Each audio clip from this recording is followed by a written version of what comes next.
Yes sir, good morning. Good morning. Yes सरकार, माहौल जबरदस्त शानदार। शुरू करें इनडायरेक्ट टैक्स? शुरू करें क्या? ओके सर, सीए में फाइनल सरकार, this is a full course batch. सबसे पहली बात, it's not a fast track batch. ये कोई क्रैश कोर्स नहीं है, कोई रिविजनरी बैच नहीं है। It's a full course batch. Full course batch means everything will be covered in depth, in detail, with all concepts, with practical examples. Okay okay sir, तो शुरू करें क्या indirect tax?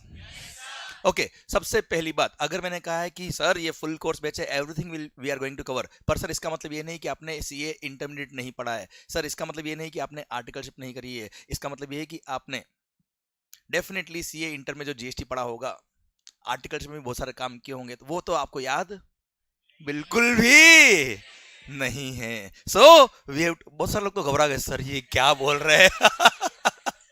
So don't worry, मैंने presumption ये लिया है कि sir we are reading indirect tax for the first time. आपने लाइफ में कभी जीएसटी का नाम नहीं सुना है sir. We are reading indirect tax for the first time. आपने सीए इंटर में जो पढ़ा है आपने, वो सब आप, सर दिल की बात कह दी सर। सर जो भी पढ़ना है पहली बार पढ़ना है। एंड सर आर्टिकलशिप में नो डाउट आपने काम किया होगा, अच्छा काम किया होगा, पर फिर भी सर पढ़ाई के लिए हम अलग से पूरा शुरू से लेके एंड तक पढ़ेंगे सर। करिए क्या शुरू?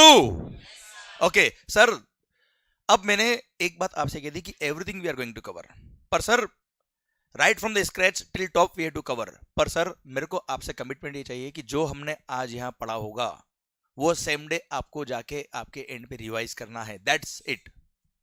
क्लियर? एंड सर 2-3 लेक्चर होने के बाद आपको समझ में आएगा कि जो मैं यहाँ पढ़ा रहा हूँ उसमें आपको टाइम बहुत कम लगेगा घर जाने के बाद।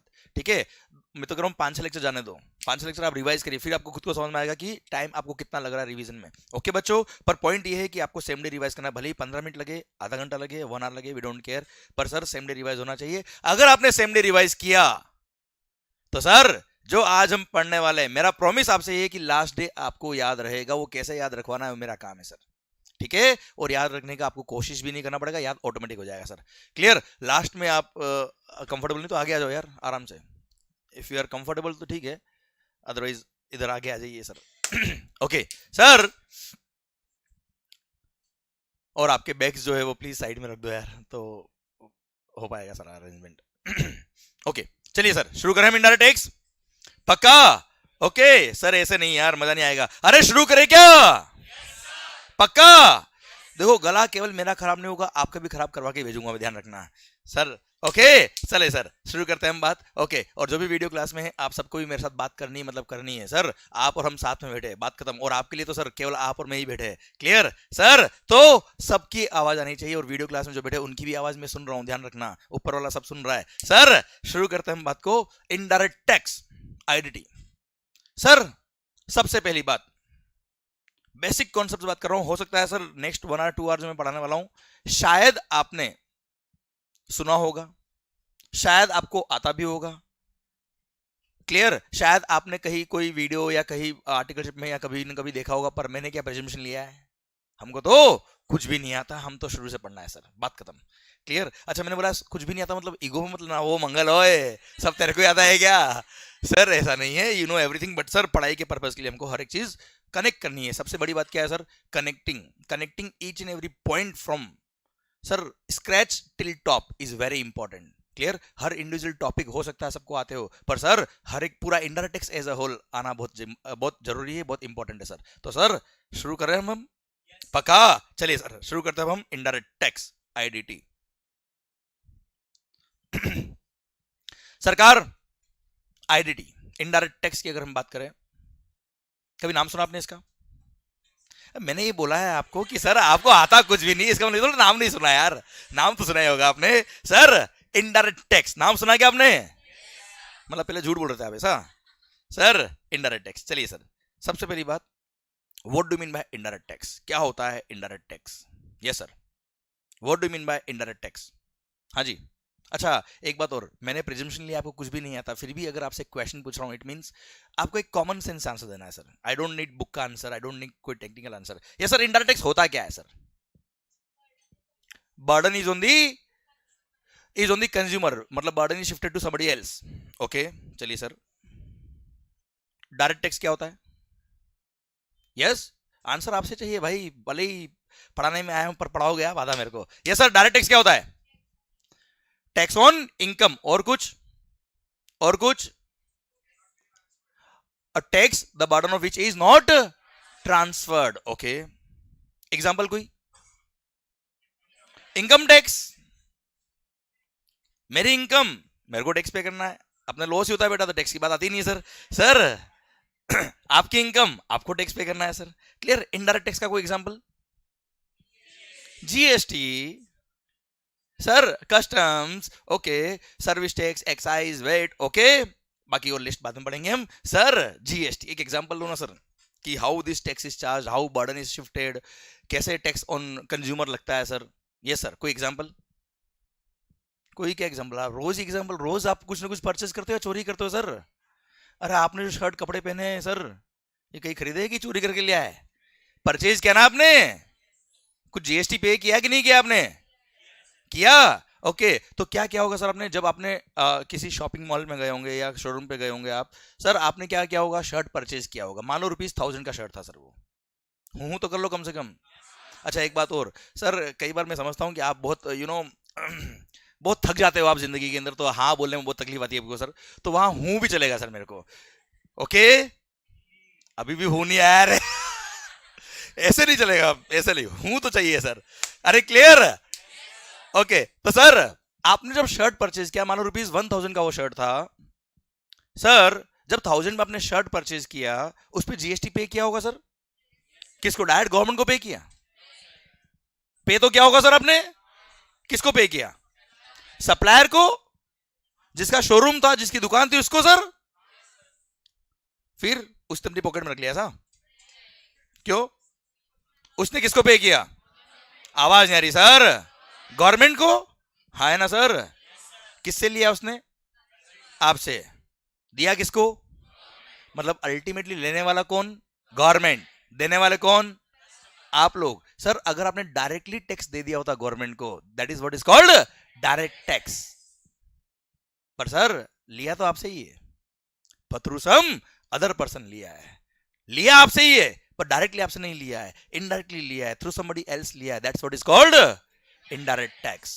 देख रीजन सिंपल है इनकम टैक्स 2.5 लाख तक की इनकम पे टैक्स है ही नहीं सर, पर आपने अगर ये 10 रुपए का पेन भी परचेज किया है, हूं तो कर लो रे सर, 10 रुपए का पेन भी परचेज किया है, उस पर भी जीएसटी है सर। आप सोचो 10 रुपए पे अगर 18% 1.8 रुपए का टैक्स लगता है सर, 1.8 क्या आप डायरेक्टली गवर्नमेंट को पे कर पाते? आप सोचिए प्रैक्टिकली सर, आप क्या आप 1.8 रुपए 2 रुपए टैक्स क्या आप डायरेक्टली गवर्नमेंट को पे कर देते? क्या गवर्नमेंट डायरेक्टली आपसे ले पाता? Never, not possible practically sir. हाँ है ना? इनकम टैक्स में आप सोचिए 2.5 लाख से अबव अगर इनकम होगी तो ही इनकम टैक्स लगने वाला है, हाँ है ना? तो वहां डायरेक्टली आपसे टैक्स ले लेंगे, that is possible. But sir indirect tax, GST, these are taxes on goods and services. यहां वैल्यू कम भी हो सकती है, ज्यादा भी हो सकती है sir, but it's not possible to collect the tax from each and every consumer, हाँ है ना सर? दैट्स वाई वहां सिस्टम क्या रखा? इनडायरेक्ट रखा। कोई मजा नहीं आ रहा सिस्टम को इनडायरेक्ट करने में sir. Mechanism to collect the tax, tax administration बहुत इजी हो जाएगा सर उस केस में, क्योंकि सप्लायर है, मैन्युफैक्चरर है, वो अगर टैक्स पे करेंगे, वो तो सर लाखों करोड़ों का अमाउंट का गुड्स सेल करते हैं सर, हाँ है ना भाई? और मंथली बेस पे टैक्स पे करना उनको, यस या नो? क्लियर? इसलिए वहां पे क्या बोला, सप्लायर कस्टमर से टैक्स लेगा एंड गवर्नमेंट को टैक्स पे करेगा। Clear? That's what is called indirect tax, हाँ या ना? आवाज नहीं रही सर? पक्का 100%? ओके यार, चलो एक काम और करते हैं। अब ये डायरेक्ट टैक्स हो या इनडायरेक्ट टैक्स हो, डायरेक्ट टैक्स हो या इनडायरेक्ट टैक्स हो,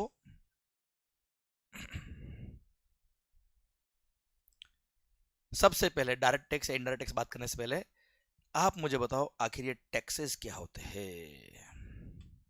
हाँ जी सर, सबसे पहली बात ये टैक्सेस क्या होते हैं? हाँ मालिक, डायरेक्ट टैक्स हो या indirect tax, what do you mean by tax? Government's income sir, taxes are the revenue of the government. एक minute, taxes are the revenue of the government, okay, taxes are the revenue of the, who is the government? चलिए sir, central government and state government क्या होता है sir? ये central हो या state हो, चलो सेंट्रल हो या स्टेट हो छोड़ो, गवर्नमेंट कौन होता है बताओ मुझे आप? Regulatory body. यस यस, और अच्छा, कॉमन सेंस वाला आंसर चाहिए सर, बुक का आंसर नहीं हो चलेगा सर, मेरे को भी याद नहीं बुक का तो। हाँ, government, who is the government? क्या? Country's administration. यस, और कंट्रीज एडमिनिस्ट्रेशन, रेगुलेटरी बॉडी, और अच्छा बहुत सारे लोग, सर आवाज नहीं आ रही सर, बस हम तो बैठने हैं, आप आईपीएल में चल रहा है आगे सर। सर ये सर प्लीज इंटरेक्ट करो, मजा आएगा आपको भी मेरे को भी सर। ओके सर, वरना वीडियो क्लास ही बहुत ही सर, अरे हाँ है ना, इंटरेक्टिव होना चाहिए तो मजा आएगा आपको भी और मेरे को भी सर। ओके सरकार बताइए गवर्नमेंट कौन? अच्छा गलत होगा आंसर चलेगा सर, कोई फर्क नहीं पड़ता है, ठीक है। यस सर, गवर्नमेंट क्या होता है? गवर्नमेंट, हाँ, इलेक्टेड रिप्रेजेंटेटिव ऑफ पीपल। पक्का? चलो मैं इसको और स्ट्रक्चर्ड वे में बता देता हूं। गवर्नमेंट कौन है पता है आपको? आप हो गवर्नमेंट, आप हो गवर्नमेंट, आप हो गवर्नमेंट, आप हो गवर्नमेंट, हम सब है गवर्नमेंट। अरे भाई इंडिया में क्या है? Democracy. What do mean by democracy? Of the people, by the people and for the people, है ना सर? कौन है गवर्नमेंट पता है? हम सब है गवर्नमेंट।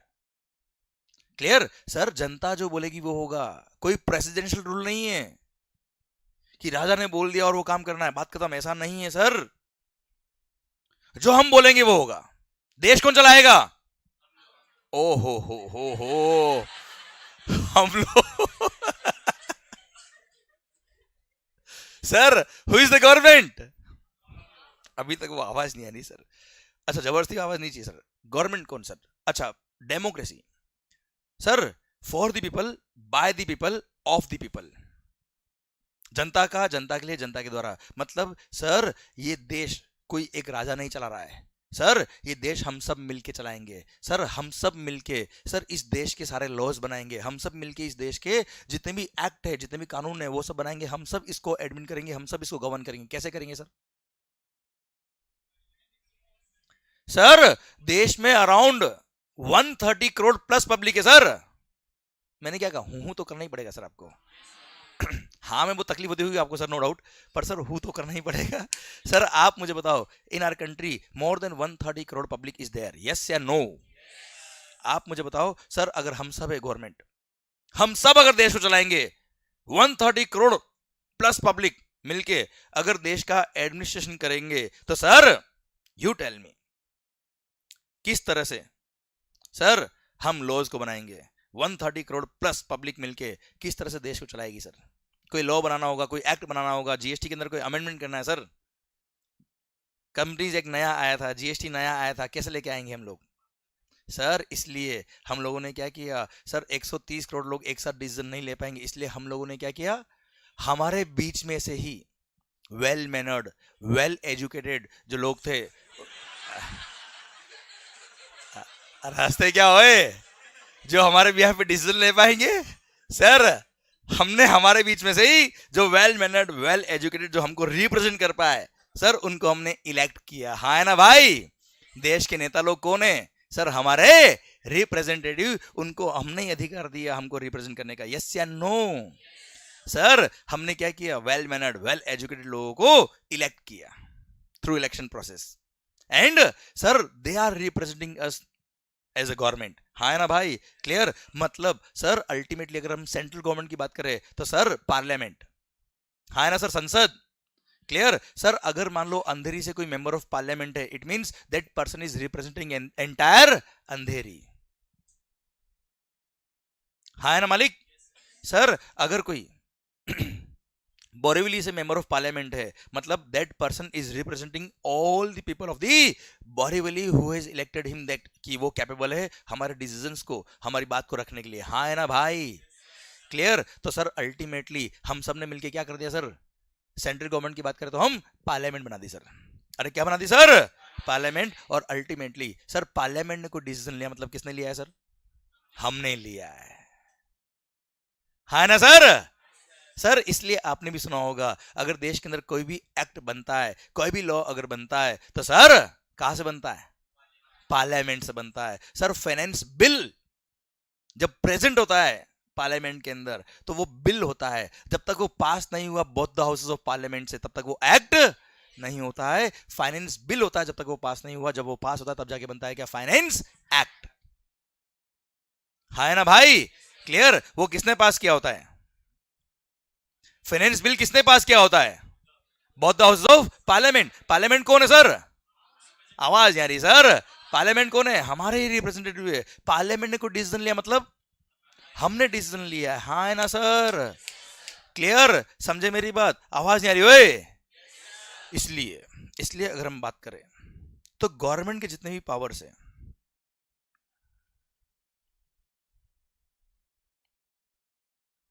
गवर्नमेंट के जितने भी पावर्स है, all powers are parliamentary powers.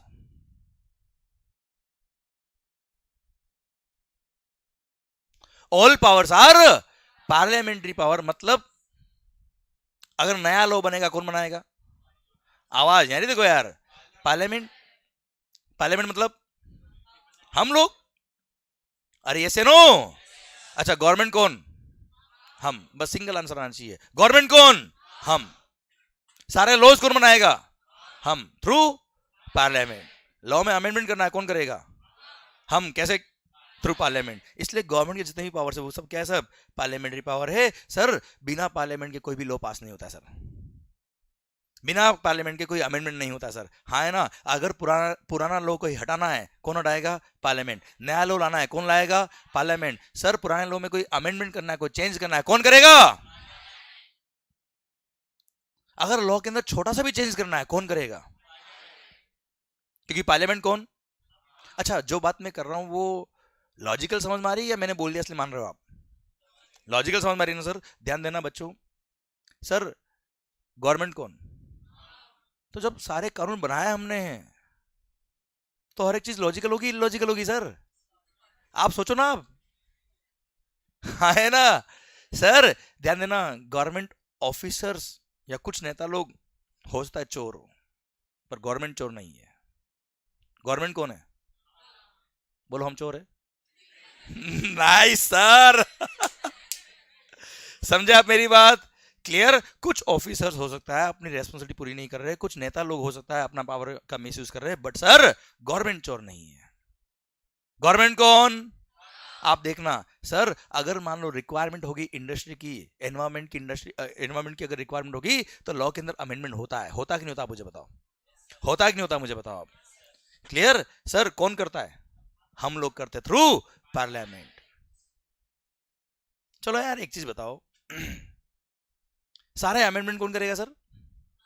हम मतलब पार्लियामेंट। सर आप समझना बात को ध्यान से, हम मतलब पार्लियामेंट। नया लॉ लाना है कौन लाएगा? कोई लॉ में अमेंडमेंट करना कौन करेगा? तो यार पार्लियामेंट क्या all 365 days in year work करती है क्या? नहीं। पार्लियामेंट के सेशन होते हैं सर। हाँ ना सर? सर पार्लियामेंट के सेशंस होते हैं सर, और लगभग 2 सेशन के बीच में ऑन एन एवरेज बात कर रहा हूं, गैप होता है लगभग 2.5 से 3 महीने का सर। है ना मालिक? सर मान लो, अच्छा मैंने बोला ना मान लो, तो आपको बोलना है मान लिया। ऐसे नहीं, अब वापस दो, सेकंड फर्स्ट अटेम्प्ट में सर। सर मान लो सरकार पार्लियामेंट का कोई सेशन कल कल ही खत्म हुआ सर।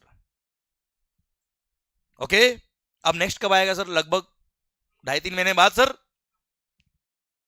अब सर पार्लियामेंट का सेशन कल खत्म हुआ है और आज मान लो मुंबई के अंदर इतनी बारिश आई सर कि हर तरफ पानी ही पानी। वो ब्लू है पानी पानी, सुना बेटा? यहां ब्लैक है पानी पानी सर। सर सर आ जाओ बेटा, आ गया इधर। सर सुनना बात को ध्यान से। सरकार अब पॉइंट ये है, हर तरफ पानी और पता है आपको देश का लगभग लगभग 90% शुगर कहां स्टोर होता है, पता है आपको? मुंबई। पता है आपको सर? मुझे मजा आता है पढ़ाने में सर, जब आपको कुछ भी पता नहीं होता ना सर तो इसलिए मैं शुरुआत में बोलता था आपको कुछ भी नहीं आता सर जो पढ़ा है सही है। अब सुनना बात ध्यान से सर, देश का मान लो 90% से ज्यादा शुगर मुंबई में स्टोर होता है, और सर इतनी बारिश आई सब तरफ पानी पानी, शक्कर खराब हो गई सर, पिघल गई, हाँ चाशनी बन गई। वेरी गुड बेटा, गुलाब जामुन बना देना उसके अंदर ब्लैक पानी में सर। ओके सर, शक्कर खराब। समझना बात ध्यान से, एक इमेजिन करो सिचुएशन को सर आप।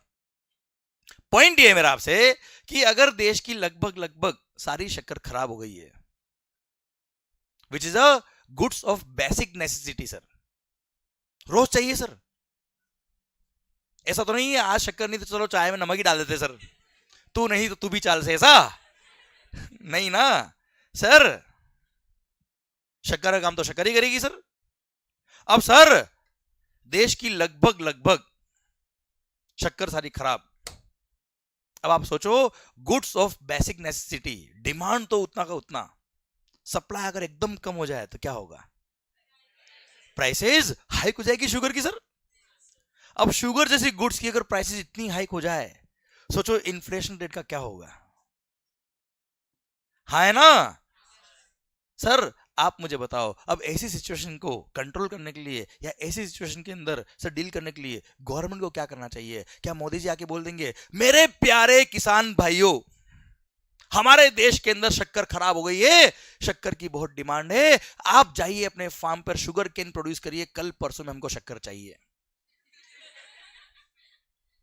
आप उगा सकते हैं कि नहीं उगा सकते सर? इट्स एग्रीकल्चरल प्रोड्यूस, बस टाइम लगेगा ना सर।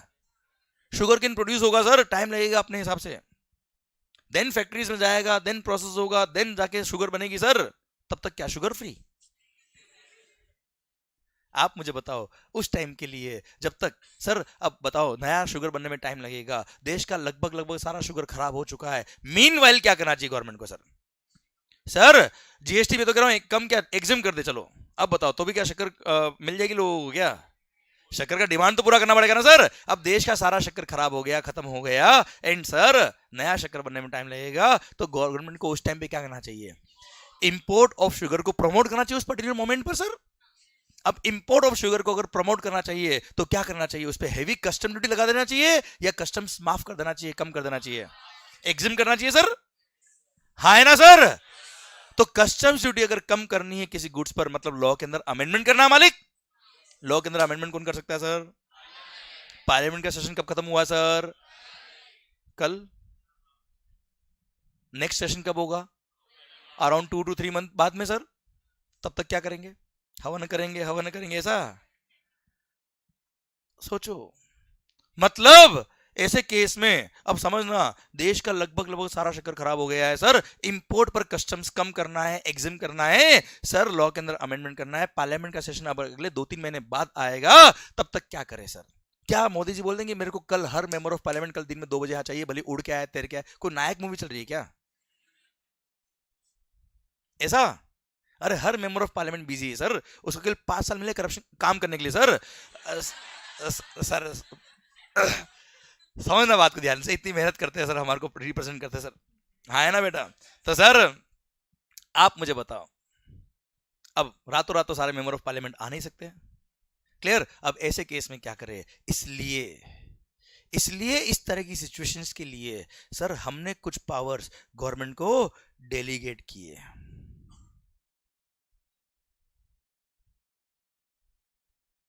जिनको क्या बोलते हैं? Delegated powers. हमने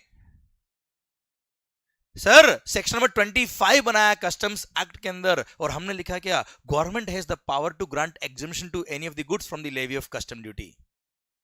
हमने सेक्शन नंबर 11 बनाया जीएसटी के अंदर, government has the power to grant exemption to any of the goods और services from the levy of GST. Sir हमने सर कई सारे ऐसे सेक्शन आपने भी पढ़े होंगे, इनकम टैक्स एक्ट में, कंपनीज एक्ट में, कई सारे सर सेक्शंस पढ़े होंगे जहां पढ़ा होगा government has the power, board has power, हाँ या ना? पर क्या सारे सेक्शन पढ़ा क्या?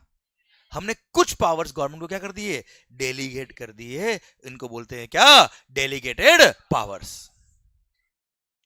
समझे आप मेरी बात सर? और वो डेलीगेटेड पावर हमने दिए गवर्नमेंट को, सिलेक्टेड सेक्शन में दिए, सिलेक्टेड चीजें दी कि यही यहां पर बिना पार्लियामेंट के सैंक्शन के आप अमेंडमेंट कर सकते हो, आप चेंज कर सकते हो, डेलीगेटेड पावर के थ्रू आप लॉ के अंदर अमेंडमेंट कर सकते हो सर।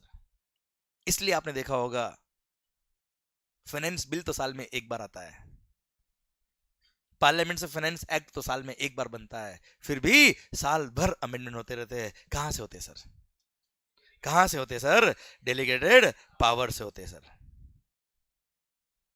हाँ है ना सर? नोटिफिकेशन इश्यू होते हैं ना सर, कहां से इश्यू होते हैं सर? वो हमने पावर दे रखा है सर, हमने गवर्नमेंट को पावर दिया, गवर्नमेंट हैज द पावर।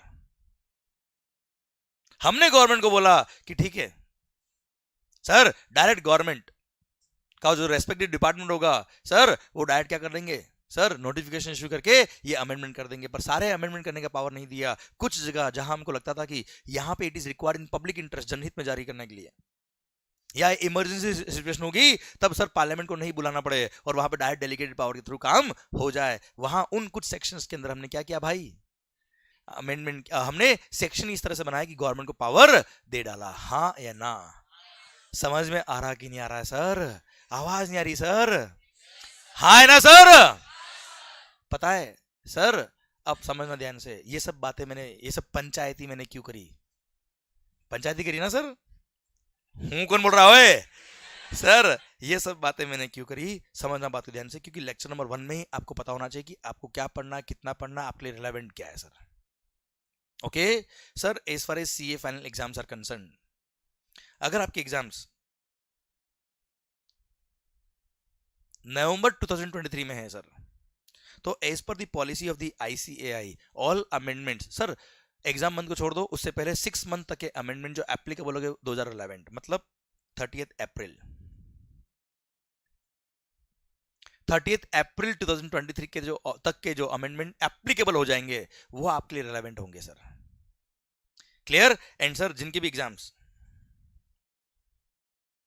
मई 2024 में होंगे सर, उनके लिए 31 अक्टूबर 2023 के तक के अमेंडमेंट जो एप्लीकेबल हो जाएंगे, इफेक्टिव हो जाएंगे, will be relevant for your exams. हाँ है ना बच्चों? Clear? In this particular lecture, ये जो हम सेशन पढ़ रहे हैं अभी सर, इसके अंदर sir we will be covering all amendments till 30 April 2023 जो इफेक्टिव हो गए, जो एप्लीकेबल हो गए सर। क्लियर? अच्छा सर, जिनके भी एग्जाम्स मई 24 में होंगे सर, उनके लिए अमेंडमेंट्स अलग से यूट्यूब पे अपलोड हो जाते हैं सर, उसके अकॉर्डिंग आप पढ़ सकते हो सर। हाँ है ना भाई सर? पर अगर आपकी कॉन्सेप्ट क्लियर है, बेसिक कॉन्सेप्ट क्लियर है, तो amendments are merely improvement in the law और requirement of the industry. Sir industry की रिक्वायरमेंट के हिसाब से लॉ के अंदर अमेंडमेंट करते हैं। अगर आपको बेसिक कॉन्सेप्ट क्लियर है तो सर कॉन्सेप्ट चेंज नहीं होता है सर अमेंडमेंट से कभी भी। क्लियर? सेकंड थिंग, अगर आपके एग्जाम्स नवंबर 23 में है तो ऑल दो फाइनेंस एक्ट 2023 पास हो चुका है, क्लियर, फाइनेंस एक्ट बन चुका है, पर सर वो रिलेवेंट नहीं होता है एग्जाम्स के लिए, इस पर policy of the ICAI for November exams. Finance act पूछते वो मई 24 मतलब मई एग्जाम से सर। हाँ है ना भाई? तो फाइनेंस एक्ट के थ्रू जो अमेंडमेंट होंगे प्लस इन दो डेट के बीच में जो अमेंडमेंट्स, जो नोटिफिकेशन इश्यू होंगे या जो सर्कुलर्स इश्यू होंगे, वो मई 24 के लिए एडिशनली अलग से पढ़ लेंगे हम यूट्यूब पे सर। क्लियर? पक्का? तो अभी हमारे लिए जो एप्लीकेबल है नवंबर 23 एग्जाम्स के लिए 30 अप्रैल 2023 तक के amendments, all those we are going to cover. तो सर समझ में आया हमको क्या पढ़ना है, कितना पढ़ना है? आवाज नहीं आ रही? ओए पक्का? तो गवर्नमेंट कौन? अच्छा ऐसे ऐसे देश ऐसे सब चलाओगे सर? गवर्नमेंट कौन? अच्छा हम गवर्नमेंट, चलो गवर्नमेंट कौन? हम। अभी थोड़ी देर पहले आपने बोला था taxes are the, taxes are the revenue of the, revenue of the government. Government कौन?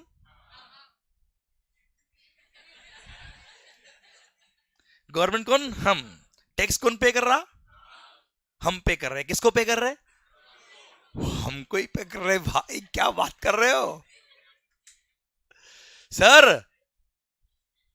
यस, टैक्सेस क्या? It's a kind of mutual fund, it's a kind of country.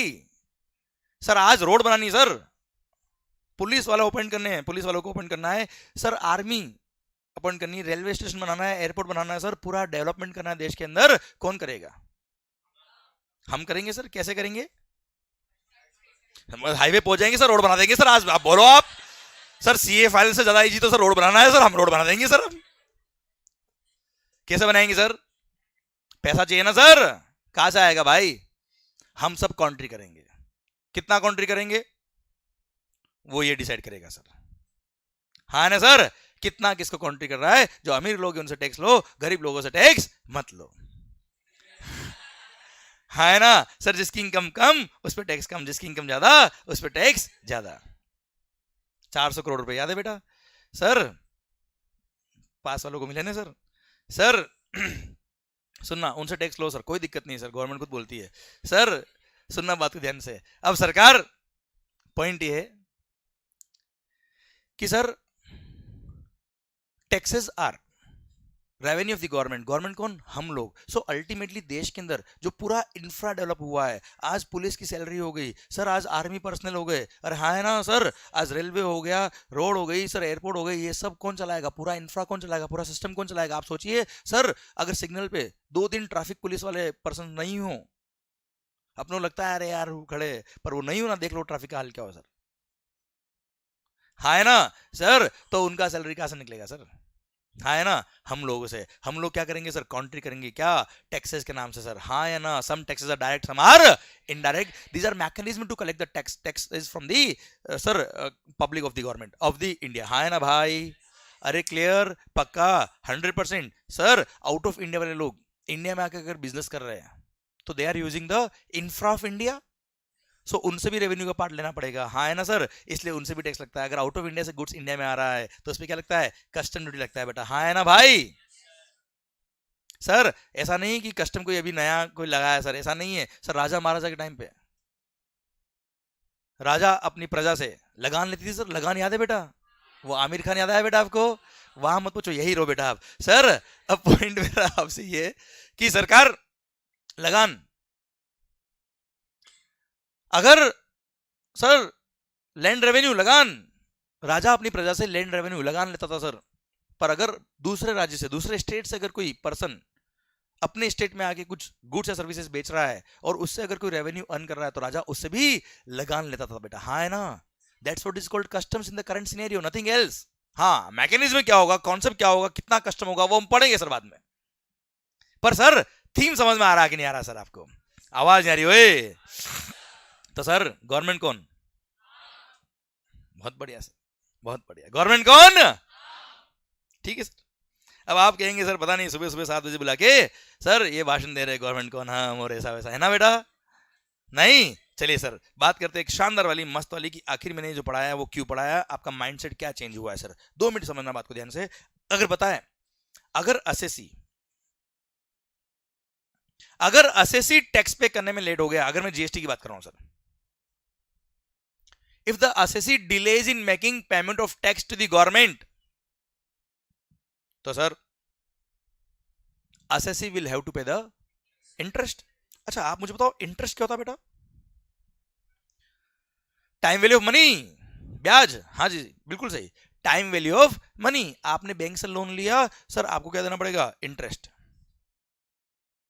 आपने किसी को लोन दिया, आपको वो क्या देगा? इंटरेस्ट। हाँ है ना? आपने गवर्नमेंट का पैसा यूज किया, आपको देना पड़ेगा क्या? इंटरेस्ट। क्योंकि जो due date of making payment of tax है उसके बाद अगर पे करते हो, it means you are using the money of the government, that is the sir tax amount जो गवर्नमेंट को आपको पे करना था, आपने पे नहीं किया। यस या नो सर? क्या लगेगा? Interest. And in case of GST, अगर आप जीएसटी पे करने में लेट होते हो तो you know what is the rate of interest on the SSC sir? 18% per annum, simple interest as per number of days. Clear? 2 दिन लेट तो 2 दिन का इंटरेस्ट। क्लियर मालिक?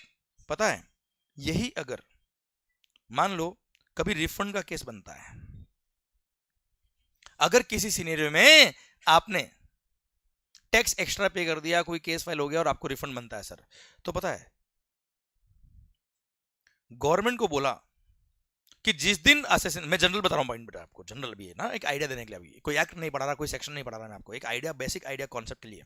सर गवर्नमेंट को बोल दिया क्या कि अगर डिपार्टमेंट को आपने रिफंड के लिए अप्लाई किया जीएसटी के अंदर, और अगर गवर्नमेंट 60 डेज में रिफंड दे दे तो ठीक है सर, 60 डेज तक कोई इंटरेस्ट नहीं, और 60 डेज के बाद अगर उन्होंने पे किया है आपको, क्लियर? तो गवर्नमेंट विल हैव टू पे the interest eight the rate of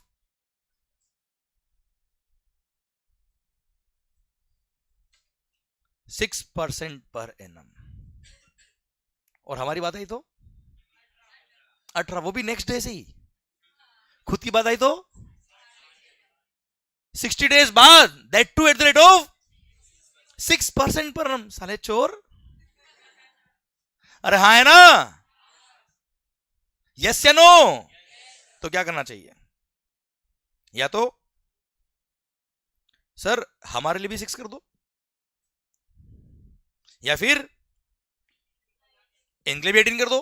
अरे हाँ है ना भाई? चलो, अगर हमारे लिए 6% कर दे तो सोच के देखना क्या होगा।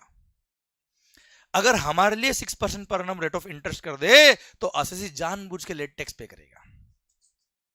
मान लो 10 लाख रुपए पर मंथ की अगर उसकी टैक्स की लायबिलिटी आती है सर, जीएसटी की, उसको 25 लाख रुपए या 30 लाख रुपए सर उसको लोन चाहिए, वर्किंग कैपिटल लोन, तो 3 महीने तक टैक्स पे नहीं करेगा सर वो। 30 लाख रुपए अरेंज हो गए सर उसके पास, वर्किंग कैपिटल लोन, वो भी कितना रेट से sir? 6% per annum, simple interest, no security required, no processing fees. अच्छा, किसी से पूछना भी नहीं, कहीं अप्लाई भी नहीं करना है, 6% इंटरेस्ट में उसको लोन मिल रहा है सर। और पता है खास बात, जब इच्छा हो तब पे भी कर दे, उस दिन से इंटरेस्ट बंद। और अगर मान लो कभी 30 की जगह 40 चाहिए ना, तो 1 महीने और लेट पे कर दे। आप मुझे बताओ, अगर कोई बिजनेसमैन अपने बिजनेस के लिए लोन लेने जाएगा, क्या उसको 6% पर एनम से मिल जाएगा सर? सर आप अगर बिजनेस लोन लेने जाओगे तो sir 15-18% normal on an average ना लगता है सर। हाँ है ना भाई? क्लियर? तो अगर हमारे लिए 6% कर दिया तो सर हमारे में से सर गवर्नमेंट कौन सर, आप बताओ? तो हम में से कुछ लोग होशियार जो होंगे वो तो इसका मिसयूज कर लेंगे सर। तो हम लोग नहीं नहीं नहीं, हमारे लिए तो 18 ही रखो। सही है कि गलत है सर, आप मुझे बताओ? आवाज नहीं आ रही सर? सही है कि गलत है सर? 18 सही है सर? ठीक है सर, हमारे लिए 18 सही, 6 नहीं। पर ठीक है सर, पर इनके भी तो 18 करना पड़ेगा, इनके 18 कर दो सर। सोचो अगर गवर्नमेंट के लिए रेट ऑफ इंटरेस्ट 18% कर दे तो क्या हो? रिफंड अगर गवर्नमेंट ने लेट दिया है, 18% पर एनम अगर रेट ऑफ इंटरेस्ट कर दे तो सर लोगों के लिए इन्वेस्टमेंट का नया वेंचर खुल जाएगा भाई। एफडी के अंदर रेट ऑफ इंटरेस्ट 6% मिलता है, 7% मिलता है मैक्सिमम। हाँ है ना भाई? सर लोग तो अभी पता है क्या होता है, हम जब जीएसटी डिपार्टमेंट या कोई भी डिपार्टमेंट को रिफंड के लिए अप्लाई करते तो हाथ जोड़ते, सर प्लीज हमारा रिफंड सर जल्दी कर दीजिएगा, थोड़ा बहुत उनको फीस भी देते। समझ रहे हो मेरी बात? मेरी आप? हाँ है ना सर? सर इधर 18 कर देते तो नहीं, अभी रिफंड नहीं चाहिए, थोड़ी दिन रखो अपने पास। ऑफिसर था, सर आपका रिफंड रेडी, अभी नहीं चाहिए भाई, जब चाहिए तब बोल लेंगे।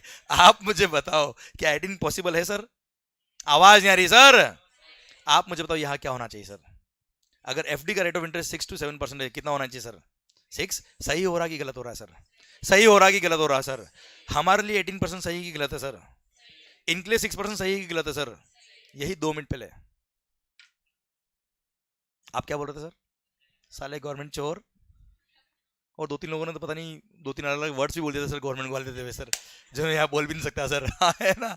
सर आप मुझे बताओ, 2 मिनट पहले हम सर ये सोच रहे थे कि बहुत गलत हो रहा है सर, ना इंसाफी हो रही है हमारे साथ, अत्याचार हो रहा है हमारे साथ, और यही 2 मिनट बाद अब आप क्या कह रहे हो sir? This is the difference in accountant and chartered accountant.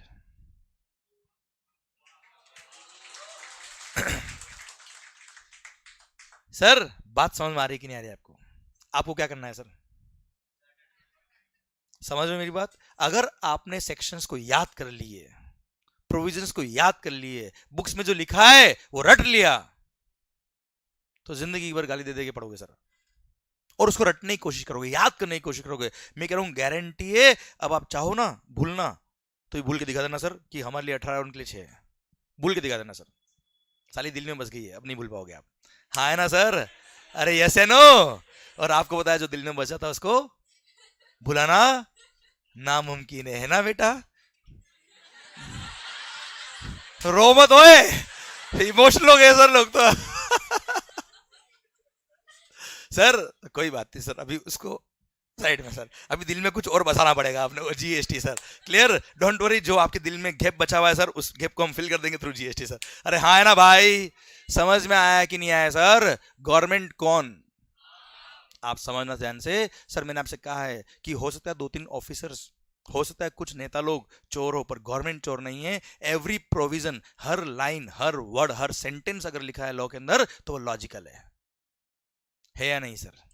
ये मैंने आपको एक एग्जांपल दिया है सर, सो दैट आपका माइंड ओपन हो कि गवर्नमेंट कौन, मतलब मैंने कह दिया इसलिए आप मानो मत, ये रियलिटी है सर। ये एविडेंट है ऐसे कि लॉ किसने बनाया है? हमने बनाया sir. Clear? Income tax act, हाँ सर हमने बनाया है ना सर, ना हो पाएगा सर। एक्चुअली सर हर एक चीज लॉजिकल है सर, बस उस लॉजिक को समझने वाला चाहिए। So entire GST, indirect tax, customs हम सर पढ़ने वाले विद लॉजिक्स। आपको समझ में आया कि नहीं आया कि सर किस तरह से बनते हैं लो? हाँ है ना भाई? तो शुरू करें क्या इनडायरेक्ट टैक्स? पक्का? ओके तो सर गवर्नमेंट कौन? ओके यहां तक पिक्चर समझ में आई आपको मेरी? है क्लियर? ओके ध्यान मेरी तरफ सर। सर यहां तक पिक्चर समझ में आपको मेरा पूरा? आवाज नहीं आ रही सर? ओके सर ध्यान देना। indirect tax, as far as indirect tax are concerned, indirect tax is concerned, as far as your syllabus is concerned,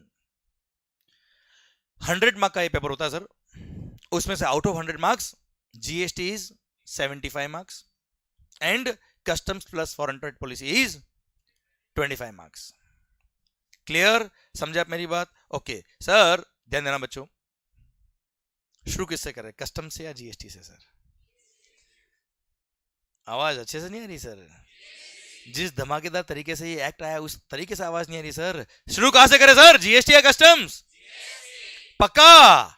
चलिए सर पूरे देश की एक डिमांड क्या, GST, goods and services tax, good and simple tax इसको कहा गया था शुरुआत में। अभी समझ में आएगा कि गुड या सिंपल है कि नहीं सर, बात करते हैं धीरे धीरे सर। ओके सर ऐसा कहा जाता है कि इकोनॉमिक रिफॉर्म जो ये हुआ है सर, इंडिपेंडेंट इंडिया का सबसे बड़ा इकोनॉमिक रिफॉर्म कोई है तो वो है introduction of GST in the country. Independent India का सबसे बड़ा इकोनॉमिक रिफॉर्म कोई है तो वो क्या है?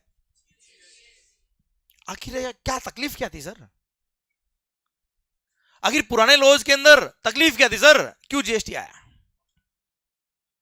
क्लियर? पहले वो बात करते थे हम। सर मैंने क्या बोला, आपको कुछ भी नहीं आता है, बात खत्म। शुरू से शुरू कर रहे हैं हम सर हर एक चीज। और हाँ एक बात ध्यान रखना सर, मैं यहाँ पे जो भी बात कर रहा हूँ एक भी बात ऐसी नहीं होगी जो आपके लिए रिलेवेंट नहीं है, इसलिए अभी मत सोचना सर पुराने एक्ट अगर बता रहा हूँ मैं आपको कुछ तो वो काम के नहीं, वो सब कहाँ कैसे काम आएंगे आपको भी नहीं पता सर, वो मैं कर लूंगा, मेरा काम है सर। क्लियर? आप मस्त होके सुनो, इन्वॉल्व होके बात करो, एंड सर हर एक चीज, हर एक पॉइंट लॉजिकल होती है। ये थॉट्स के साथ हम बात करेंगे सर, हाँ है ना सर?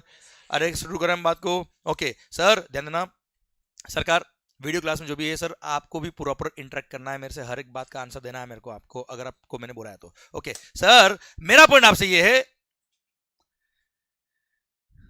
कि क्या तकलीफ थी पुराने लॉज के अंदर, बिफोर जीएसटी क्या था सर पता है? बिफोर जीएसटी ऑन गुड्स, अगर आप गुड्स मैन्युफैक्चर कर रहे हो, अगर आप गुड्स मैन्युफैक्चर कर रहे हो तो लगता था excise duty, central excise duty,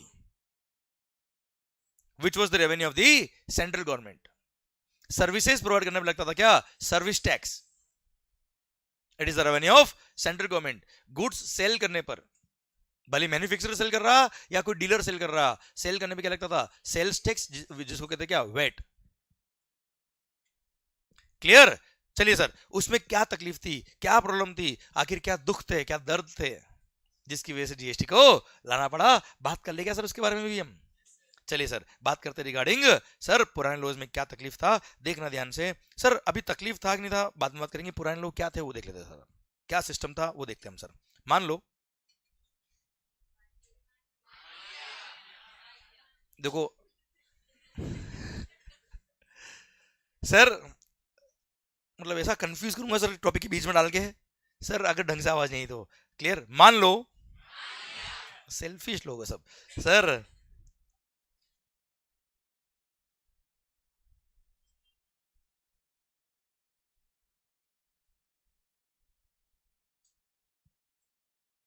आप एक मैन्युफैक्चरर हो सर, कौन हो सर आप? आपने इनपुट परचेज किया 100 में, आपने इनपुट परचेज किया 100 में सर, इनपुट जो परचेज किया आपने मैन्युफैक्चरर से ही परचेज किया सर, फैक्ट्री सर आपकी। आपने इनपुट परचेज किया सर, जब मैन्युफैक्चरर से परचेज किया before GST, pre GST manufacturing पे क्या लगता था सर? Excise duty. सर उसने अपने बिल पर सेंट्रल एक्साइज ड्यूटी चार्ज किया, सपोज वो था 10% होता है, कितना? 10, टोटल 110। अच्छा, मैन्युफैक्चरर ने मैन्युफैक्चर किया इसलिए एक्साइज भी लगता था, अब मैन्युफैक्चरर ने बेचा है तो वेट भी लगेगा सर, हूं करना पड़ेगा सर। क्या लगेगा सर? वेट। पर वेट की बात मैं अभी नहीं कर रहा आपसे, थोड़ी देर बाद बात करेंगे सर। ओके सर, अभी केवल एक्साइज लग रहा है, मान लो वेट एग्जेम्प्ट है सर, मान लो। Clear sir? मैन्युफैक्चरर है, मैन्युफैक्चर कर रहा है इसलिए एक्साइज लगा, वो मैन्युफैक्चर करने के बाद बेच रहा है इसलिए सेल्स टैक्स लगेगा, वेट बेटा, हाँ है ना? अभी मान लो वेट एग्जेम्प्ट है सर, वेट नहीं लग रहा, अभी केवल एक्साइज लग रहा है, हाँ है ना भाई? ओके सर, आप मैन्युफैक्चरर, आपने मुझे गुड्स बेचा। Clear sir? ये मेरे लिए इनपुट है।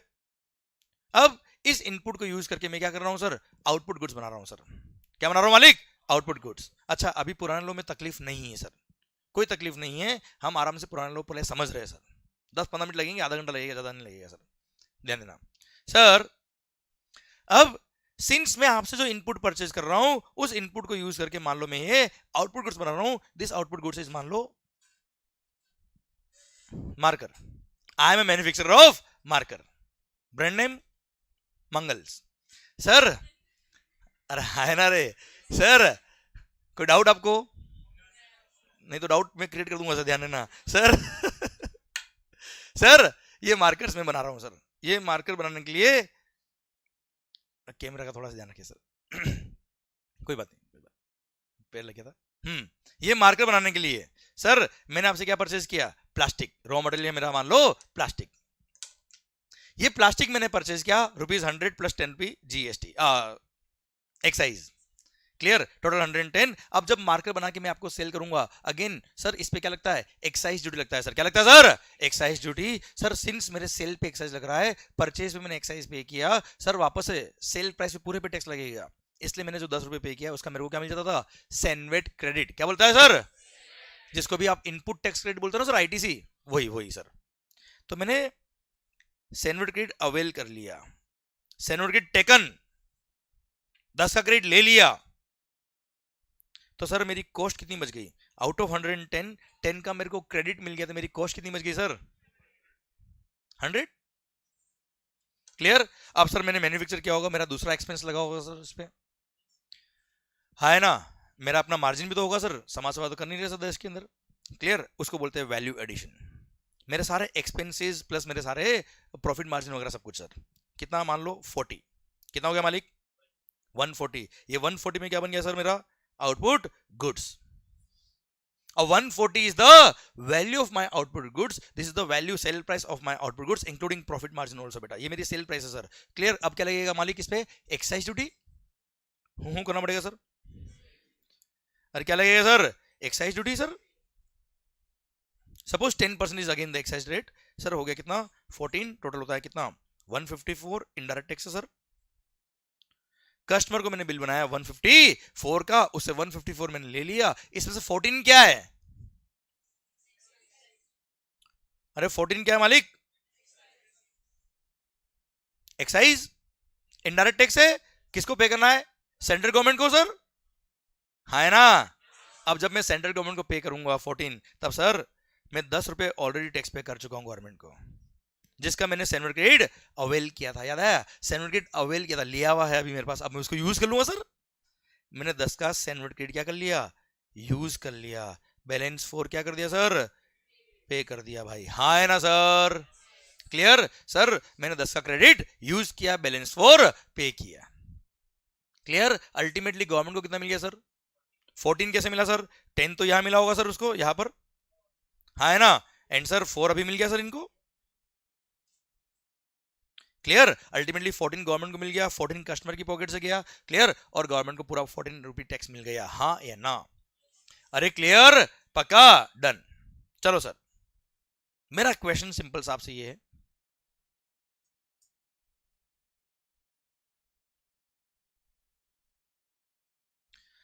सर मेरा सिंपल सा क्वेश्चन आपसे ये है कि आखिर ये 10 का क्रेडिट क्यों मिला? 10 का क्रेडिट क्यों मिला सर? क्योंकि परचेस पे टैक्स पे किया है सर। हाँ है ना भाई? ओके, चलो केस नंबर 2 ले लेते हैं।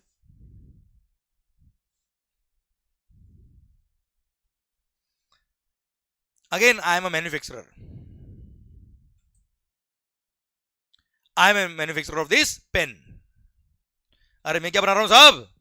पेन। सर, और pen is exempt from GST, मान लो सर। पेन बनाने पे एक्साइज नहीं लगेगा। ओके, इसलिए अगेन मैंने इनपुट परचेज किया कितने का? 100 का। उस पे एक्साइज ड्यूटी पे किया, सेंट्रल एक्साइज ड्यूटी कितना बेटा? 10। टोटल कितना हो गया मालिक? 110। ये मेरा परचेज इनवॉइस है सर। ये क्या है सर? परचेज इनवॉइस कितने का? 110 का। सर ये मैंने प्लास्टिक परचेज किया, इनपुट परचेज किया, इससे मैं क्या बनाने वाला हूं? ऐसा गुड्स बनाने वाला हूं which is exempt from excise duty. अब सर सिंस मेरा आउटपुट गुड्स एग्जिम्ट है, क्या मेरे सेल पर टैक्स लगेगा वापस से? नहीं। तो परचेज में जो टैक्स पे किया उसका सर्टिफिकेट देने से गवर्नमेंट ने क्या कर दिया? मना कर दिया कि कोई सर्टिफिकेट नहीं मिलेगा। मेरी कॉस्ट कितनी? 110 आ जाएगी सर। मैंने वैल्यू एडिशन किया कितना मालिक? 40। टोटल 150। ये क्या बन गया? Output goods. इस पे central excise duty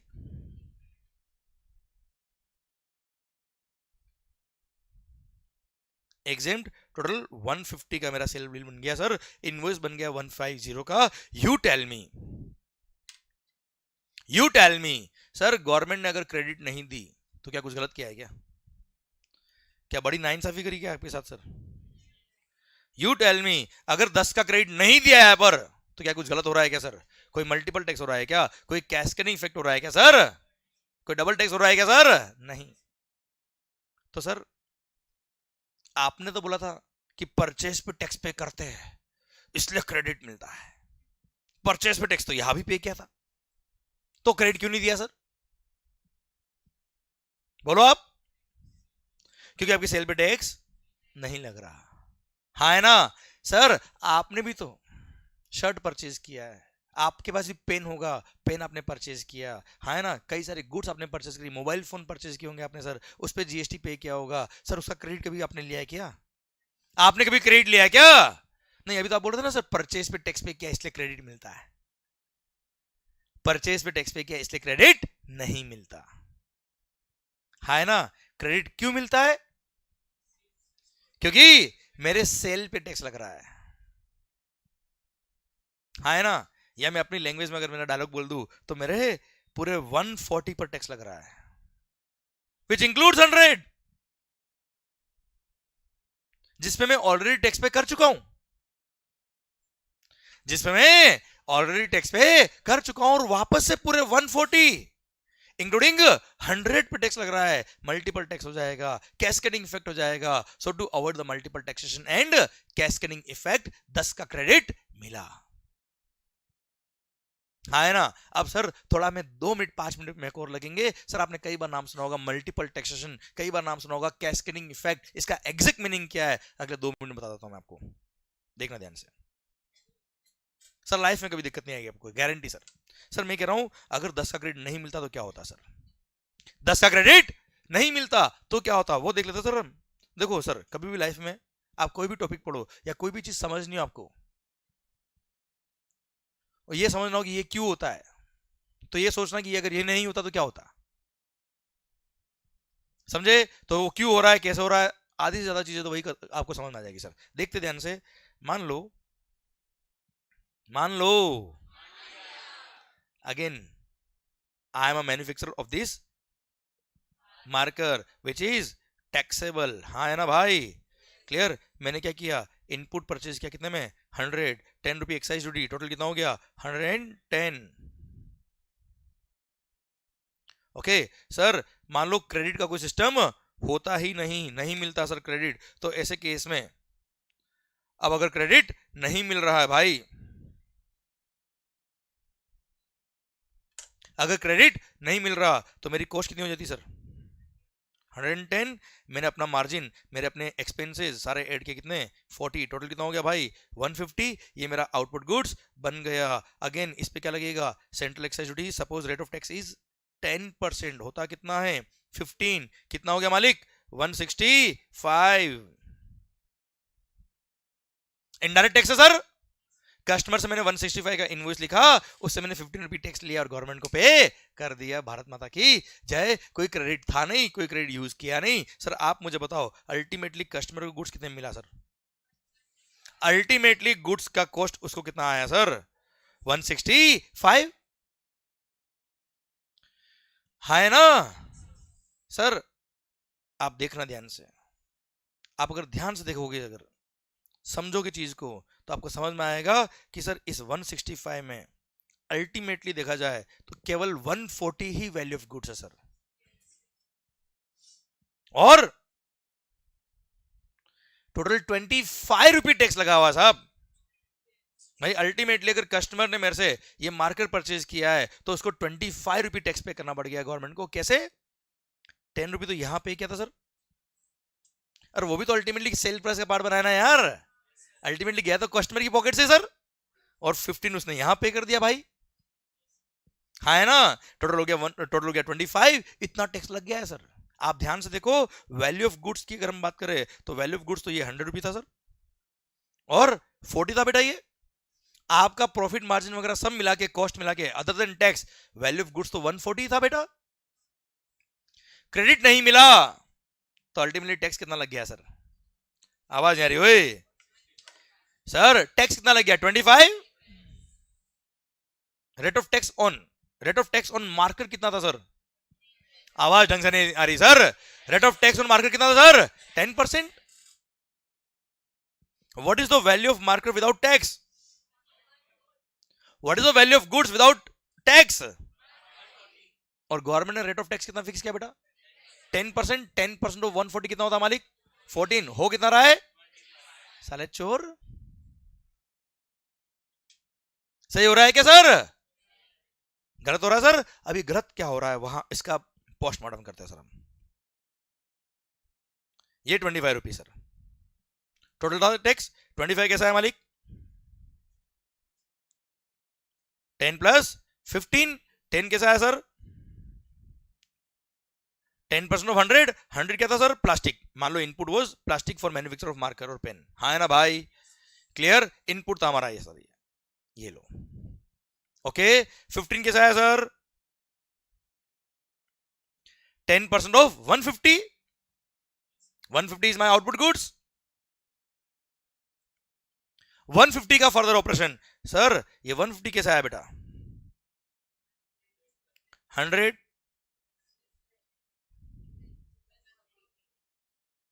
plus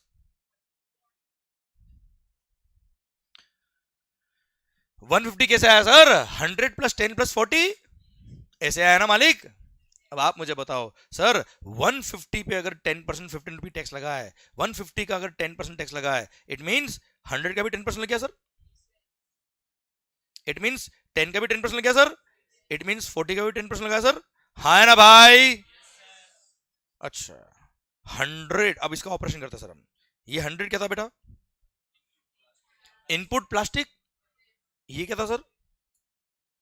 input plastic. Sir इस 100 पे तो हम ऑलरेडी टैक्स पे, और वापस से उस 100 पे tax.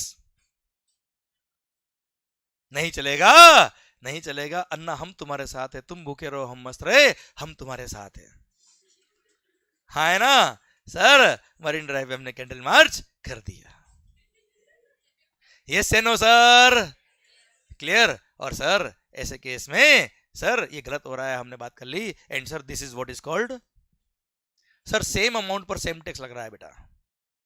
This is called multiple taxation. क्या कहते हैं सर इसको हम? भाई एक तरह से 100 रुपए पे डबल बार टैक्स लग रहा है ना सर? अच्छा ये तो मैंने 2 स्टेप बताई है। मान लो रॉ मटेरियल का भी रॉ मटेरियल होता तो 3 टाइम्स टैक्स, फिर 4 टाइम। अरे हाँ है ना sir?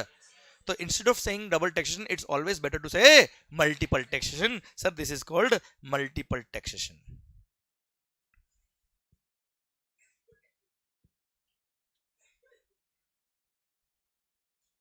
Same tax on same amount multiple times. क्या मालिक? यह लिख देता हूं मैं सर।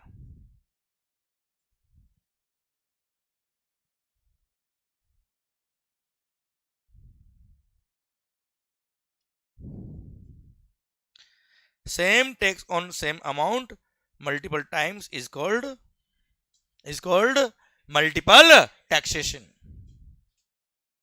है ना सर? Clear sir? इसको कहते हैं मल्टीपल टैक्सेशन। सर नहीं चलेगा, नहीं चलेगा। है ना भाई? Okay sir. तो सर गवर्नमेंट ने बोला ठीक है ठीक है ठीक है साहब, ये सही नहीं हो रहा है, ये हम हटा देंगे। ओके नेक्स्ट स्टेप पे हम, ये क्या है भाई? ओ भाई, एक्साइज ड्यूटी पे एक्साइज ड्यूटी, हद कर दिया आपने यार। सर आपको वैल्यू ऑफ गुड्स पे एक्साइज लेना है कि एक्साइज पे एक्साइज लेना है सर? वैल्यू ऑफ गुड्स पे लेना है ना सर आपको। क्या एक्साइज पे एक्साइज सही हो रहा है सर? ये नहीं चलेगा, नहीं चलेगा। This is called cascading effect. क्या कहते हैं सर इसको हम?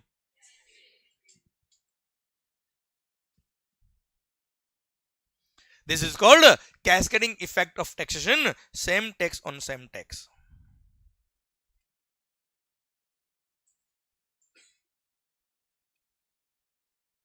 Same tax on same tax is called cascading effect of taxation. नहीं चलेगा, नहीं चलेगा। है ना सर? नेक्स्ट क्या है सर? नेक्स्ट क्या है सर? Value addition. ये वैल्यू का पार्ट है क्या सर? आवाज आ रही सर? इस पे पहले कभी टैक्स लगाया गया सर? पहली बार टैक्स लग रहा है सर? चलेगा? हाँ हाँ ये चलेगा सर। क्लियर? मतलब देखा जाए तो सर यहां पे 100 पर टैक्स लगाया सर। हूं करो सर। 100 पर टैक्स लगाया सर। और फिर नेक्स्ट स्टेप पे देखे तो सर किस पे टैक्स लगना है? केवल 40 पर। किस पे टैक्स लगना है सर? वैल्यू एडिशन पे सर। 40 क्या है? तो नेक्स्ट स्टेप पे टैक्स लगाओ, एवरी स्टेप पे टैक्स लगाओ, एवरी सेल पे टैक्स लगाओ, but only on the amount of value addition लगाओ। इसलिए उसको बोलते हैं क्या? Value added tax. Sir since ये सेंट्रल गवर्नमेंट का टैक्स है, इसलिए इसको बोलते हैं क्या? Central value added tax. इसलिए इसका नाम क्या है? सेनवेट। अभी सेनवेट आया, सेनवेट क्रेडिट अब आएगा। रुकिए सर, ये समझ में आया कि नहीं आया सर? क्लियर? और सेम फंडा, एब्सोल्युटली सेम फंडा वेट का भी सर। यहां पर एक्साइज का नाम लिख दो क्या? Sales tax. Clear? That's what is called value addition पे tax is called value added tax. Since central government का टैक्स, इसलिए इसको क्या बोलते हैं sir? Central value added tax. हाँ है ना भाई? सर अब यहां पर ये तो आया सेनवेट। अब वहां से फर्दर हमने क्या किया सर? अब देखना ध्यान से। मतलब आप ये कहना चाह रहे हो सर, अगर मान लो वैल्यू ऑफ गुड्स,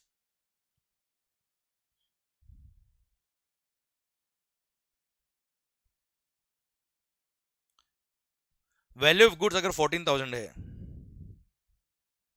उस पर एक्साइज ड्यूटी सपोज 10% है, या ऐसे करते थे। रुको रुको, हाँ वैल्यू ऑफ गुड्स अगर 15,000 है, उस पर सेंट्रल एक्साइज ड्यूटी कितना है? 10%। कितना होता मालिक? अरे कितना होता भाई?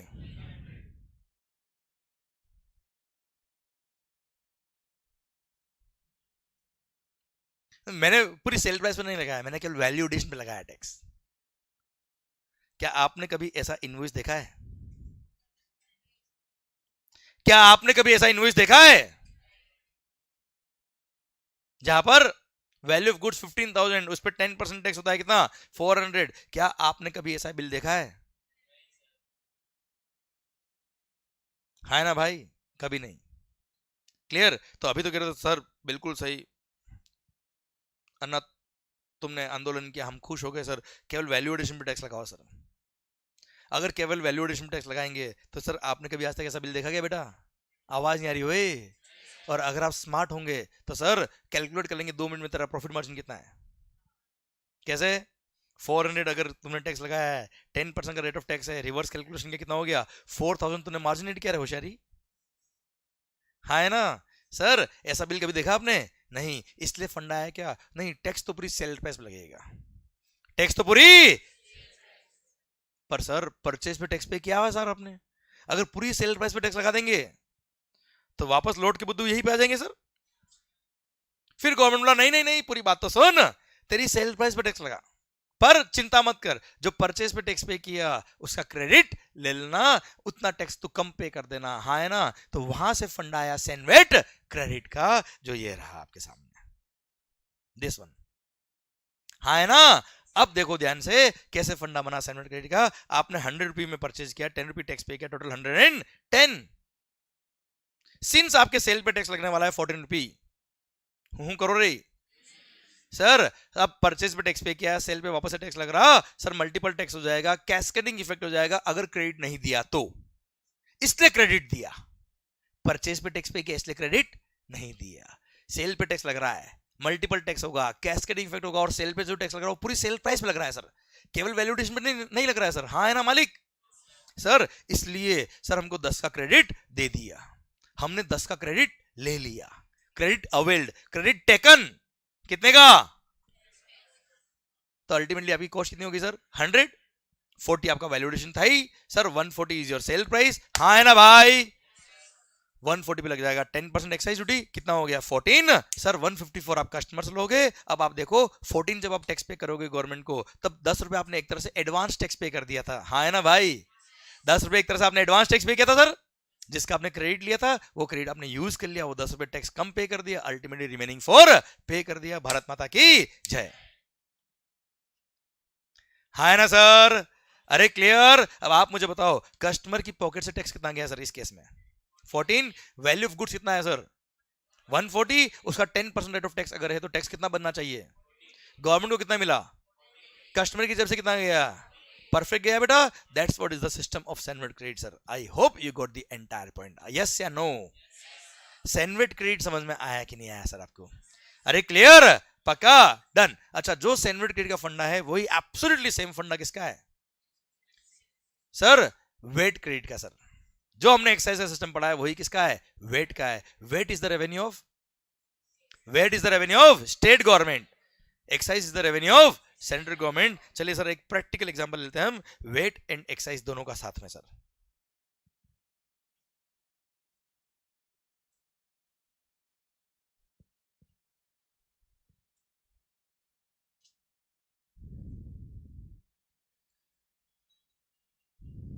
दिल थाम के देखिएगा सर, ध्यान से, मस्त पॉइंट है सर। अच्छा, जो भी मैं यहां लिख रहा हूं, जब लेक्चर एंड करेंगे सर, हम एक टाइम लेंगे 1 मिनट का 2 मिनट का, you can have a click of the slides. Clear, जो भी मैंने यहाँ लिख रहा हूँ, जो मुझे लगेगा रिलेवेंट है, सारी हम स्लाइड्स का फोटो खींच लेंगे सर वीडियो क्लास में, वो भी आप स्क्रीन का में आप फोटो खींच लेना सर। क्लियर, सो दैट आपका टाइम अभी लिखने में नहीं जाए सर, आपका पूरा ध्यान मेरी तरफ हो। हाँ, आपकी अगर लिखने की आदत है सर तो आप लिखिए, वो कोई दिक्कत नहीं सर। क्लियर, अदरवाइज कॉपी करने के लिए अलग से हम we can have a click of the slides, और लास्ट में घर जाने के बाद आप इन स्लाइड्स को अपनी नोटबुक में कॉपी कर लीजिएगा सर, ऐसा नहीं फोटो में रह जाए सर, क्योंकि फोटो नथी चाल से। हाँ है ना भाई सर, हाँ है ना, फोटो तो केवल सीने पे चिपका के रखने का है ना बेटा, और कुछ नहीं होने का सर। हाँ हाँ हाँ सर, समझे, डन। सैंडविच और वेट देखना ध्यान से। मान लो आई एम ए मैन्युफैक्चरर, गलत पढ़ाने वाला हूं मैं आपको, देखो सर, मान ही नहीं रहे सर आप लोग। मान लो I am a manufacturer, I am a manufacturer of these markers sir, brand name, हाँ सर अब अच्छा लग रहा है सर थोड़ा सा सर। इसके मैन्युफैक्चरर पे क्या लग रहा है, एक्साइज भी लग रहा है और सेल करने पर वेट भी लगता है बेटा। अब मैंने इनपुट परचेज किया, कितने में मालिक, 100, on which I have paid the excise duty of 10%, amount comes to 10, total 110। Clear. अब जब मैंने इनपुट परचेज किया होगा तो सामने वाले पर्सन ने सेल किया होगा सर मेरे को, जब उसने सेल किया तो क्या लगाया होगा sir, sales tax, VAT. Suppose rate of VAT is 4% and rate of VAT is charge on entire 110। Clear, कितना होता मालिक, अच्छा, सेम टैक्स पर सेम टैक्स लगता है तो होता है कैस्केडिंग इफेक्ट। यहां पर तो एक्साइज पे वेट लग रहा है, कोई दिक्कत नहीं सर, क्योंकि पहले मैन्युफैक्चर होगा फिर सेल होगा ना सर, इसलिए सेल करते वक्त that excise will form part of cost of sales. हाँ है ना सर, इसलिए उस पे पूरे पे लगता था क्या, वेट। ओके, टोटल हो गया कितना, 114.40। ये मेरा परचेज इनवॉइस है सर, कितने का सर। इस इनपुट को यूज करके मैं क्या करूंगा, आउटपुट गुड्स बना के बेचूंगा। क्लियर, आउटपुट गुड्स बनाऊंगा तब एक्साइज भी लगेगा और वेट भी लगेगा। सिंस मेरी सेल पर एक्साइज भी लग रहा है और वेट भी लग रहा है, इसलिए मैंने परचेज पे जो एक्साइज पे किया उसका मेरे को क्या मिल जाएगा, सैंडविच क्रेडिट। मैंने सैंडविच क्रेडिट अवेल कर लिया कितने का, 10 का। मैंने वेट क्रेडिट अवेल कर लिया कितने का, 4.4 का। तो अल्टीमेटली मेरी कॉस्ट कितनी होगी मालिक, 100। अब मेरी कॉस्ट अगर 100 है, मैंने अपना वैल्यू एडिशन किया कितना 40, टोटल हो गया कितना 140, ये मेरा आउटपुट गुड्स बन गया। अब आउटपुट गुड्स बन गया तो इस पे क्या लगेगा, बनाया मैंने excise duty, suppose rate is 10%, होता है कितना 14, कितना हो गया 154। सर इसको सेल करूंगा क्या लगेगा, VAT, rate of VAT is 4%, होता है कितना 6.16, टोटल 160.16। यस या नो सर, ये मेरा सेल इनवॉइस, सॉरी ये मेरा सेल इनवॉइस बन गया 160.16, इसमें 14 रुपी क्या है एक्साइज, 6.16 क्या है वेट। यहां तक समझा आपको, यहां तक समझा बच्चे, पक्का बेटा अच्छे से क्लियर। अच्छा 160.16 इनडायरेक्ट टैक्स है, मैंने कस्टमर से टैक्स ले लिया सर, करो sir.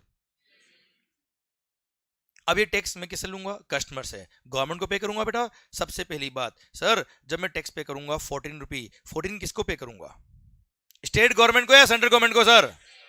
Excise duty is the revenue of central government, Modi ji sir, हाँ है ना भाई, सेंट्रल गवर्नमेंट को पे करूंगा सर।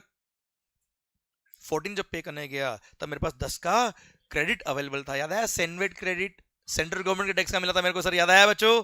वो 10 का क्रेडिट मैंने क्या करा, ए होशियारी, अवेल तो मैं ऑलरेडी कर चुका था ना सर, अब क्या कर रहा हूं, अवेल कब करते हैं, अवेल करना मतलब इट इज अवेलेबल। सर मैंने आपसे फीस ले ली, अवेल कर ली, अब जब पार्टी करेंगे तब यूज कर लेंगे सर, हाँ है ना भाई, ये सर। सर तो अभी मैंने क्या किया, क्रेडिट अवेल तो परचेज भी कर लिया था सर, अभी मैंने क्या किया है, यूज किया है। कुछ समझ में आ रहा है कि जा रहा, आके जा रहा है, रुक रहा है, हाँ सर। बैलेंस 4 क्या कर दिया मैंने, पे कर दिया गवर्नमेंट को सर। 6.16 क्या है बेटा, आवाज नहीं आ रही मालिक, वेट की रेवेन्यू है, ये वेट किसको पे करना है, स्टेट गवर्नमेंट को पे करना है। क्या मेरे पास स्टेट गवर्नमेंट का कोई वेट क्रेडिट पड़ा है क्या sir, yes it is available. कितना अवेलेबल है सर, मैंने 4.4 का वेट क्रेडिट यूज किया, बैलेंस 1.76 पे किया, भारत माता की जय। यस या नो, चलिए क्वेश्चन मेरा आपसे ये है, एक सिंपल सा क्वेश्चन पूछ लूं आपसे, ये टफ पूछूं बताओ, टफ, ठीक है सर, बहुत बढ़िया sir. Sir that's what is called challenge in the life, है ना बेटा, बहुत बड़ी बात होगी सर। अभी ध्यान दो बेटा, सर मेरा पॉइंट आपसे ये है, मेरा पॉइंट आपसे ये है कि मान लो मेरे पास वेट क्रेडिट एक्स्ट्रा है, मान लो वेट क्रेडिट एक्स्ट्रा था मेरे पास, क्या वो एक्साइज के लिए काम आ सकता था क्या sir, can I use the wait credit for paying the liability of excise, can I use the CENVAT credit for wait. अगर मान लो सैनवेट क्रेडिट एक्स्ट्रा होता और वेट की लायबिलिटी एक्स्ट्रा होती, क्या सैनवेट क्रेडिट को मैं वेट के लिए यूज कर सकता हूं क्या sir, why not sir. CENVAT credit excise service tax is the revenue of central government, जब टैक्स मैंने सेंट्रल गवर्नमेंट को दिया है तो सर क्रेडिट कैसे स्टेट गवर्नमेंट देगा सर, जब मैंने टैक्स स्टेट गवर्नमेंट को पे किया तो how that credit B used for central government tax बेटा, हाँ है ना भाई। सर अगर मैंने कुछ एडवांस टैक्स आपको पे किया तो रिमेनिंग टैक्स जो होगा वो मैं आपको पे कर दूंगा, पर एडवांस टैक्स पे किया स्टेट गवर्नमेंट को और बाकी का रिमेनिंग टैक्स मैं आपको पे करूंगा, ऐसा चलता है क्या सर।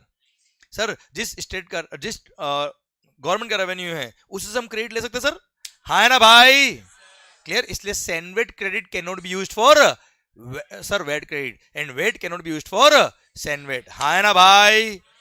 यही तो CGST और SGST है सर, अभी रुको थोड़ी देर आप, क्लियर, अभी बन रहे कॉन्सेप्ट। आप, मैं चाहता हूं कि सर मैं नहीं पढ़ाऊं आपको, आपके दिल से अपने आप आवाज निकले, हाँ सर ये होना चाहिए, क्लियर। सर आप पहले बहुत बेसिक पे जाके बहुत अच्छे से कॉन्सेप्ट समझ लीजिए, कॉन्सेप्ट समझ में आ गए ना सर, और मैं कह रहा हूं आप सर फाइनल लेवल पे हो सर, आप कोई छोटे बच्चे नहीं हो जिसको मेरे को कुछ पढ़ाना पड़े, नहीं सर आप बहुत मैच्योर्ड पर्सन हो सर। आपने सर 2-3 साल से आप ट्रेन में धक्का खा खा के सर आर्टिकलशिप कर रहे हो सर रोज, और उसके बाद भी रात को सुनने मिलता है आज कुछ भी नहीं किया तूने सर।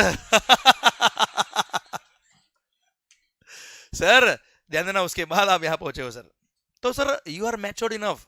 अगर आप लोगों को मैं सर ये कह दूं ना सर, मेरा पता है काम क्या है सर, आपके माइंड को यूज करना मेरा काम है सर, मैं आपका ही माइंड यूज करूंगा ध्यान रखना, पर सर आपको थोड़ा सा मेरा काम क्या, डायरेक्शन देने का। I am a coach, you are the ultimately players, clear? तो सर दिमाग तो आपका ही काम आएगा, मेरा काम नहीं आएगा, पर सर उस दिमाग को कैसे यूज करना है वो मैं आपको समझा दूंगा। ध्यान देना बच्चों। सर पॉइंट मेरा आपसे ये है कि सर सेंट्रल गवर्नमेंट को टैक्स पे किया था, क्या उसका क्रेडिट स्टेट गवर्नमेंट देगी क्या कभी भी? ये लॉजिकल बात है कि नहीं सर? इसमें मैंने कुछ पढ़ाया क्या आपको सर? आपका दिमाग कह रहा ना सर ये बात, बस बात खत्म हो गया, पढ़ाई खत्म अपना वहां तक। क्लियर? ये कॉन्सेप्ट समझ में आ जाएगा सर आपको, आपको याद ही नहीं करना पड़ेगा सर, गारंटी से। ये टॉपिक खत्म हो गया सर मेरा आपके लिए। क्लियर? यहां तक बात समझे क्या? आवाज नहीं आ रही सर? बहुत बढ़िया, जबरदस्त माहौल एकदम। मेरा पॉइंट, माहौल एकदम जबरदस्त, शानदार। सर मेरा पॉइंट आपसे ये है, आखिर ये 10 का क्रेडिट क्यों मिला? यस सर, आंसर चाहिए, सबसे चाहिए, पूरा चाहिए, ढंग से चाहिए।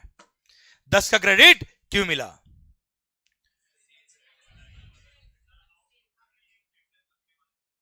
इसके लिए ना पागल सी बात नहीं करने का रे, टैक्स पूरा बोलने का। क्या सर? ये वो मंत्र है जिसकी वजह से मैं पूरा जीएसटी खत्म करने वाला हूं। 10 का क्रेडिट क्यों मिला? क्योंकि मैं लास्ट में बोल रहा हूं आपसे, फिर आपको बोलना है, क्योंकि टैक्स जो लग रहा है पूरे 140 पे लग रहा है, विच इंक्लूड्स 100। रटना नहीं है, मगअप नहीं करना है सर, दिल तक बात पहुंचनी चाहिए। सर टैक्स जो लग रहा है वो पूरे 140 पे लग रहा है, which includes 100 on which we have already paid the tax. और वापस से पूरे 140 इंक्लूडिंग 100 पे टैक्स लग रहा है। So to avoid the multiple taxation and cascading effect, 10 का क्रेडिट मिला। हाँ है ना? 1 2 3 गो। 10 का क्रेडिट क्यों मिला? क्योंकि टैक्स लग रहा है पूरे which includes 100 on which we have already paid the tax, और वापस से पूरे 140 इंक्लूडिंग 100 पे टैक्स लग रहा है। So to avoid the and cascading effect, 10 का क्रेडिट मिला। पक्का? एक बार आंखें बंद, आंखें बंद। और सर अब आपको, अबे वो सोना नहीं हुए सर, बहुत सारे लोग तो आ रहे हैं सर, क्या दिल की बात करी सर। गारंटी है सोने नहीं दूंगा मैं आपको sir.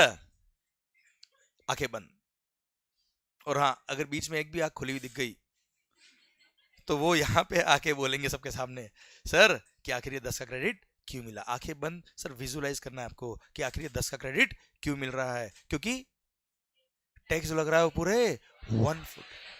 Just feel it, feel करो इसको, रटना नहीं है, जस्ट फील इट। सर आखिर ये 10 का क्रेडिट क्यों मिला? क्योंकि टैक्स लग रहा है पूरे 140 पे लग रहा है, विच इंक्लूड्स 100 यार, और वापस से पूरे 140 इंक्लूडिंग 100 पे टैक्स लग रहा है यार।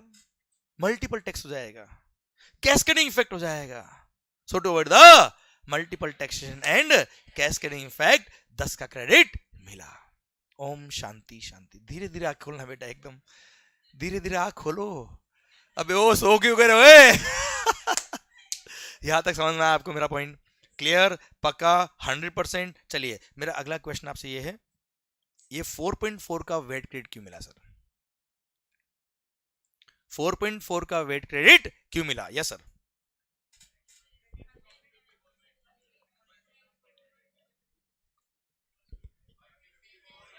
क्योंकि टैक्स लग रहा है पूरे 154 पे लग रहा है, which includes 110 on which we already paid the VAT, और वापस से पूरे 154 इंक्लूडिंग 110 पे वेट लग रहा है। So to avoid the and cascading effect, 10 का क्रेडिट मिला। हाँ या ना? पता है सर, अगर आप ये विजुलाइज नहीं करते हैं तो शायद चीजें याद करते हैं। सर आपने विजुलाइज किया, दिल तक बात पहुंच गई सर। अब सर फिगर्स चेंज होते रहेंगे सर, क्रेडिट मिलता रहेगा सर। हाँ है ना भाई? क्लियर? वेट हो या सेनवेट हो, फंडा एब्सोल्युटली सेम। फंडामेंटल समझ में आया कि नहीं आया सर? आवाज नहीं आ रही सर? चलिए सर, तो 10 का क्रेडिट क्यों मिल रहा है समझ में आया, 4.4 का वेट क्रेडिट क्यों मिल रहा है समझ में आया आपको? क्लियर? तो ऐसा नहीं कि केवल सैंडविच क्रेडिट मिलता था, वेट का क्रेडिट भी मिलता था। ओके सर, जब इतने क्रेडिट मिलते थे तो आखिर क्या तकलीफ थी पुराने लोगों के इसके अंदर? आखिर क्या लकूना था पुराने लोगों के अंदर जो आप ये कह रहे हो कि इंडिपेंडेंट इंडिया का सबसे बड़ा इकोनॉमिक रिफॉर्म कोई हुआ है तो उसका नाम क्या है? जीएसटी। आखिर क्या तकलीफ थी सर? चलिए सर बात करते हैं और आगे बढ़ेंगे धीरे धीरे। अच्छा यहां तक समझ में आ रहा है आपको? अच्छा हम क्या पढ़ रहे हैं, मैं क्या पढ़ रहा हूं, कोई मतलब नहीं सर अपना, आप मस्त होके सुनो सर। आप इतना विश्वास करके यहां तक पहुंच गए, बाकी मैं ले जाऊंगा सर आपको। क्लियर? आप मस्त होके सुनो, मैं क्या पढ़ रहा हूं, कैसे पढ़ रहा हूं, कौन सा टॉपिक मुझे कब बोलना है, कौन सी लाइन मुझे कब बोलनी है, ये सब मेरे इधर फिट है। You don't worry for that. Clear? कौन सा पॉइंट कैसे कब कहां कनेक्ट करना है वो मेरा काम है सर। क्लियर? आप ध्यान से सुनो, मस्त होके सुनो एंड इन्वॉल्व होके बात करो सर। आप भले वीडियो क्लास में बैठे हो, आप लोग यहाँ हो सर, आप बस ये ध्यान रखो, आप और मैं बस दो जने बैठे, बात खत्म सर, आप मेरे से बात करो, दैट्स इट सर। आप देखना कैसे एक्ट बनता है, आपको समझ में आएगा सर। बात ये मेरा पॉइंट ये है कि सर बिफोर जीएसटी, अभी तो जीएसटी आया ही नहीं सर, अभी तो चल रहा है क्या एक्साइज सर्विस, अभी तो हम छोटे बच्चे सर, 2017 से पहले आपकी जो एज थी वो चल रही सर, अभी तो आपकी सर, अभी थोड़ी देर बाद हम बड़े होंगे सर। अच्छा आपको ब्रेक चाहिए क्या बेटा बीच में?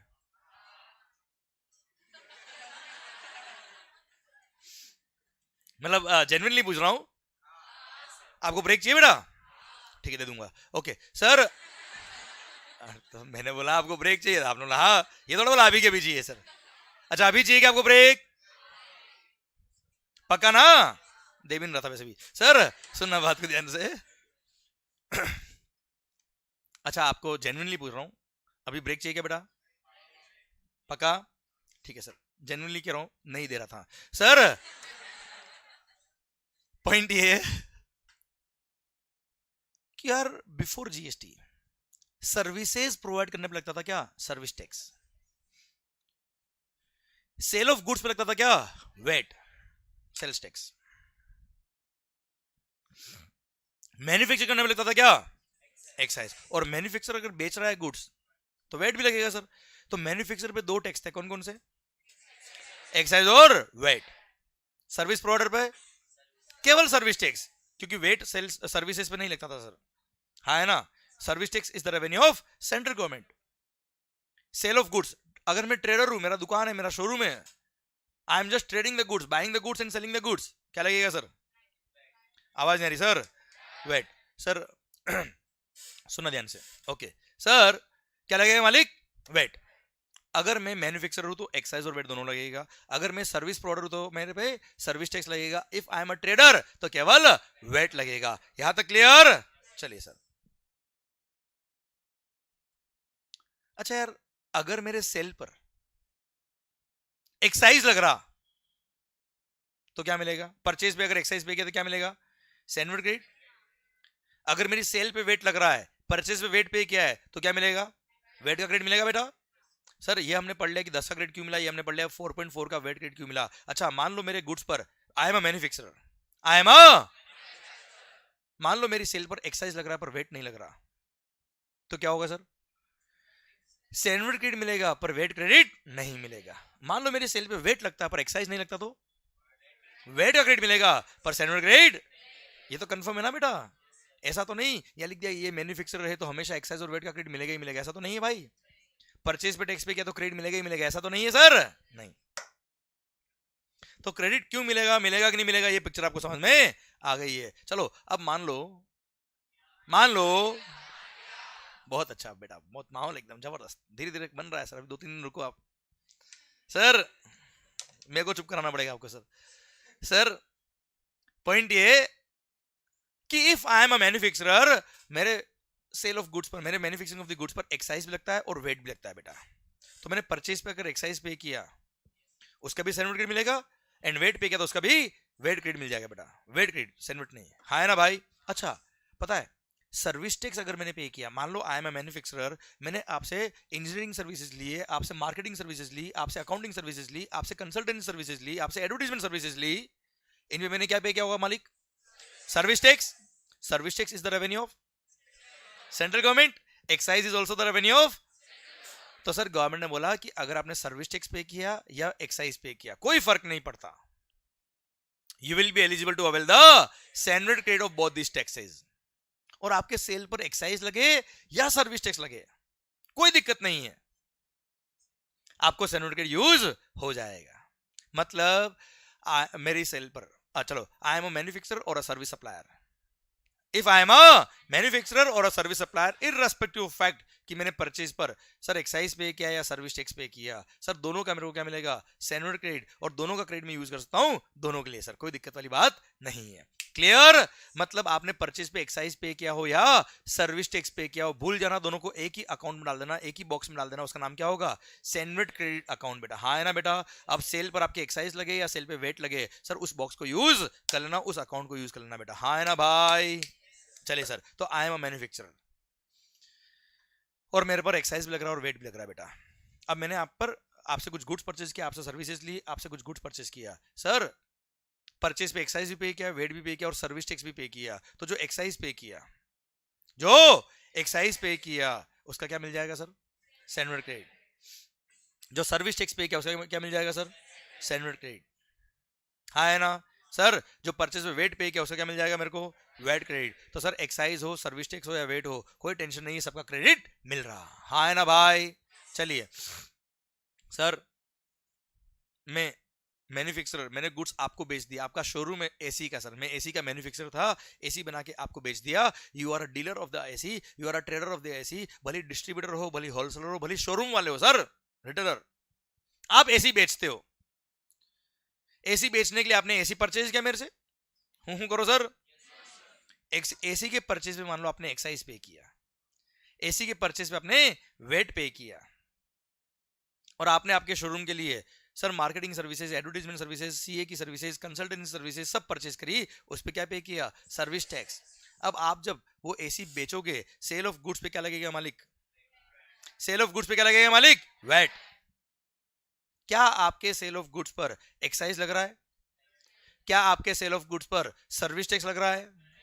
ना सर्विस टैक्स लग रहा, ना एक्साइज लग रहा सर, आपकी सेल पर केवल वेट लग रहा। तो सर क्या आपको सैंडविच क्रेडिट ऑफ एक्साइज या सर्विस टैक्स मिलेगा सर? आवाज नहीं आ रही ओए? कोई सैंडविच क्रेडिट नहीं मिलेगा। क्या मिलेगा? वेट का क्रेडिट मिल जाएगा बस आपको बेटा। हाँ है ना बेटा? तो अल्टीमेटली आपने परचेज पे अगर एक्साइज पे किया, अगर आपने परचेज पर सर्विस टैक्स पे किया, तो उसका क्रेडिट नहीं मिलेगा, तो आपकी कॉस्ट का पार्ट बन जाएगा बेटा, कोई क्रेडिट नहीं मिलेगा। क्लियर? अब आप सोचिए सर, अगर आप एक शोरूम वाले हो, आपको मैं कंसल्टेंसी सर्विसेज दे रहा हूं बेटा, 10 लाख का मैंने बिल लिखा है मार्केटिंग सर्विसेज का, कंसल्टेंसी का सर, उस पर 15% अगर सर्विस टैक्स था, 15% was the rate of service tax, तो 1,50,000 जो मैंने आपसे चार्ज किया, यू टेल मी, ₹1 का भी क्रेडिट आपको मिलने वाला है क्या? तो entire 150 will form part of your cost. हाँ है ना? दिल दुखेगा कि नहीं दुखेगा सर? दिल दुखेगा कि नहीं दुखेगा सर कि आपकी सेल पे वेट लग रहा है, परचेज पे सर्विस टैक्स पे किया, परचेज पे एक्साइज पे किया, ₹1 का भी क्रेडिट नहीं मिल रहा। ये ट्रेडर्स का दुख था बेटा। अच्छा, ट्रेडर्स के लिए केवल ये दुख नहीं था, और भी बहुत सारे दुख थे सर, ये तो वन ऑफ द दुख बताया मैंने जो मेजर दुख था। सर आप एक सर्विस सप्लायर हो मान लो, कौन हो मालिक? अरे सीए का ऑफिस है सर, आपका कंसल्टेंसी का ऑफिस है मालिक, यू आर अ कंसल्टेंट। क्या करते हो? कंसल्टेंसी सर्विसेज प्रोवाइड करते हो। सर्विसेज प्रोवाइड करने में क्या लगता है बेटा? हम ये कमर्शियल ट्रेनिंग और कोचिंग सर्विस दे रहे बेटा, क्या लगता है मालिक इस पे? Service tax. अब सर्विसेज प्रोवाइड करने के लिए हमने सर कैमरा परचेज किया, ये आईपैड परचेज किया, ये सिस्टम परचेज किया, ये लाइट्स परचेज करी, ये एसी परचेज किए सर, ये प्रोजेक्टर परचेज किया, इस क्लासरूम में आपको जो दिख रहा है सब परचेज किया हमने। चोरी तो क्या नहीं होगा बेटा? शक्ल देख के क्या देख रहे हो ओए सर? सर अब हमने क्या पे किया बेटा? सर जब परचेज किया हमने, अगर इस पे एक्साइज पे किया होगा, सर अगर इस पे एक्साइज पे किया होगा तो हमको सैंडविच मिल जाएगा बेटा, क्योंकि we are service supplier, services भी क्या लगेगा बेटा? Service tax. पर अगर इसके परचेज में वेट भी पे किया है तो वेट का कोई क्रेडिट। हाँ, हमने आपसे मार्केटिंग सर्विसेज ली, कंसल्टेंसी ली बेटा, उस पर सर्विस टैक्स पे किया, सर्विस टैक्स का क्रेडिट सर्विस टैक्स ले मिल जाएगा, कोई दिक्कत नहीं साहब। क्लियर? अब आप सोच देखो बेटा, मतलब if I am a service supplier, दुख समझना बेटा, इफ आई एम अ, मेरे को सैंडविच क्रेडिट मिल जाएगा, वेट क्रेडिट नहीं मिलेगा। अब अगर इस कैमरा का मेरे को सैंडविच क्रेडिट चाहिए, तो मेरे परचेज बिल पे अगर एक्साइज लिखा होगा तो मेरे को उसका क्रेडिट मिल जाएगा, अगर मेरे परचेज बिल पे वेट लिखा होगा क्रेडिट नहीं मिलेगा, दोनों लिखा है तो एक्साइज का मिलेगा, वेट का नहीं मिलेगा बेटा। हाँ है ना भाई? अच्छा, मतलब मेरे परचेज बिल पे एक्साइज लिखा होना चाहिए बेटा। परचेज बिल पे एक्साइज कौन लिख सकता है बेटा? जो एक्साइज पे करता है। एक्साइज कौन पे करता है? मैन्युफैक्चरर। तो सर अगर मेरे को इस एक कैमरा का सैंडविच क्रेडिट लेना है तो I should by this camera directly from the manufacturer.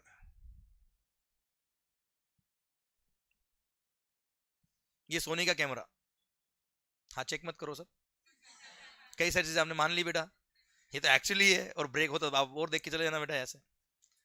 Sir ये देखो, झुक झुक के देख रहा है बेटा। सर पॉइंट ये, वो ऑडिट करते करते सर वेरिफिकेशन की इतनी आदत हो गई सर। सर मान लो अब ये सोनी का कैमरा हमारी कोचिंग सर्विस प्रोवाइड करने में काम आ रहा है, इसके परचेज पे अगर एक्साइज का मेरे को क्रेडिट लेना है तो I should buy directly this camera from the manufacturer. Sir ये कैमरा का मैन्युफैक्चरर की फैक्ट्री क्या है पता है आपको? बेंगलुरु। नहीं पता आपको बेटा? मैं कह रहा हूं ना, मेरे लिए बहुत इजी बताना बेटा। सर सर अब सोचो आप ध्यान से, सर अगर ये कैमरा मैं परचेज करना चाह रहा हूं मैन्युफैक्चरर से तो I should go to Mumbai, Andheri से डायरेक्ट कहा जाऊंगा बेटा बेंगलुरु। किसके लिए? एक कैमरा खरीदने के लिए। कहा जाऊंगा? मैन्युफैक्चरर की फैक्ट्री। सर वहां जाके बोलूंगा क्या? वो बोलेगा एक ट्रक कैमरा। तो मैंने कहा एक ट्रक नहीं, एक कैमरा। बाहर निकल। पहली बात तो मैं वहां जाऊंगा नहीं, जाऊंगा तो वो कोई रिटेल में बेचने वाला है नहीं सर। हाँ है ना? तो मैं किससे परचेज करूंगा सर? मेरे आसपास जो शोरूम वाले होंगे, दुकान वाले होंगे, हाँ है ना बेटा, उसके जाके मैं कैमरा परचेज करूंगा बेटा। सर वो बिल पे क्या लगाएगा? He is a trader. वो बिल पे क्या लगाएगा? वैट। सर मैं कौन हूं? Service supplier. सर वेट का क्रेडिट जो चाहिए वो है नहीं, जो है वो चाहिए नहीं। Please don't link it with the life sir. Sir सुनना बात ध्यान से, एक्साइज का क्रेडिट मिलता है, वो बिल पे है नहीं, जो बिल पे है उसका क्रेडिट मिलता नहीं। सर जिंदगी बर्बाद हो गया। हाँ है ना भाई? Sir that's what the life was before the GST. Sir आप मुझे बताओ, सर्विस सप्लायर्स प्रैक्टिकली सोचे देखना, ये लैपटॉप, ये कंप्यूटर, ये आईपैड, ये जो भी गुड्स आप, जितने भी गुड्स आप देख रहे हो इस क्लासरूम के अंदर, आप देख लीजिए सर, सर 1 रुपए का भी क्रेडिट मेरे को नहीं मिल रहा था सर। सोच देखो, जबकि कहीं ना कहीं तो मैन्युफैक्चर हुआ है बेटा, ये एक्साइज तो इसमें लगा ही लगाया कहीं ना कहीं sir. Sir but due to operational inefficiencies I was unable to claim the input tax credit. मेरे को 1 रुपए का भी सेनवेट क्रेडिट नहीं मिल पा रहा था। प्रैक्टिकली भाव के बाद देखिए आप, सर वेट का मेरे को क्रेडिट मिलता नहीं है, सेनवेट क्रेडिट मिलता है पर वो मेरे बिल पे होता नहीं सर। क्लियर? ये दुख थे कहां पर?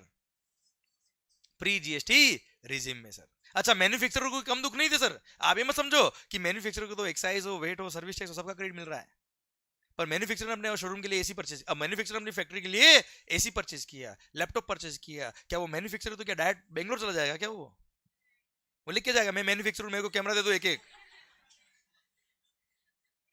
तो वो भी कई सारी गुड्स ऐसी परचेज करता था जो उसको डायरेक्ट ट्रेडर से परचेज करना होता था सर। उस पे एक्साइज पे हुआ है, पर ड्यू टू सर उसको बिल नहीं मिल पाता था एक्साइज वाला, उसको भी क्रेडिट नहीं मिल पाता था, मतलब स्मूथ फ्लो ऑफ आईटीसी नहीं था। ऑल्दो प्रोविजंस में लिखा था हम क्रेडिट देंगे, बट केवल वो प्रोविजंस में लिखा था। सर मैं भी सर 12-13 साल से पढ़ा रहा हूं, 10 का क्रेडिट क्यों मिला, 10 का क्रेडिट क्यों मिला, पर बिफोर जीएसटी मैंने भी 1 रुपए का क्रेडिट नहीं लिया सर। जब सर्विस टैक्स में पे करता था, लैपटॉप परचेज किया, आज तक लैपटॉप को मैंने क्रेडिट नहीं लिया, आज तक किसी कंप्यूटर का मैंने क्रेडिट नहीं लिया, आज तक किसी कैमरा लाइट किसी का क्रेडिट नहीं लिया। और सर 10 का क्रेडिट क्यों मिला? पढ़ा रहा था सर मैं। हाँ है ना भाई? This is the fact. आप मुझे बताओ सही हो रहा है क्या सर? ये आवाज नहीं आ रही ओए सर? इसलिए there was a need of a system, there was a need of a system जो इन सब को इरेडिकेट करके सारे टैक्सेस को मर्ज कर दे और एक ही नाम कर दे, क्या?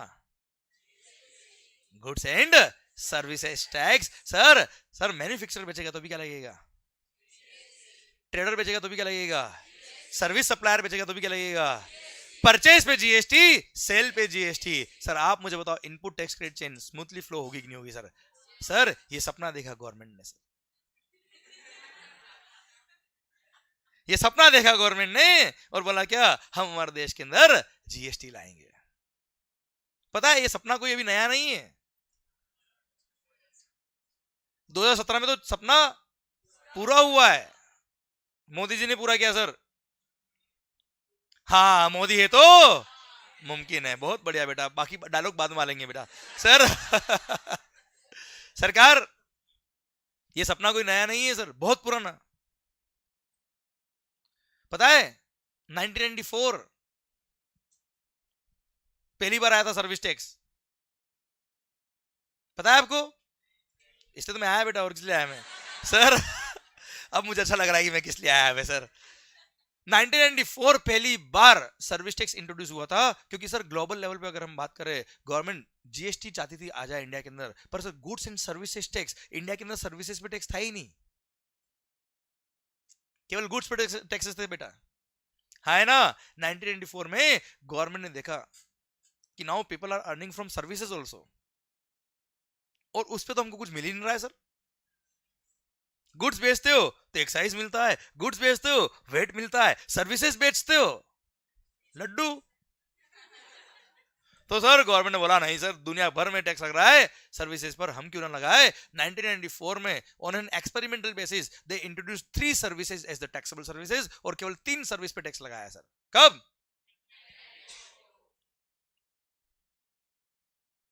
1994 में, देखना ध्यान से सर।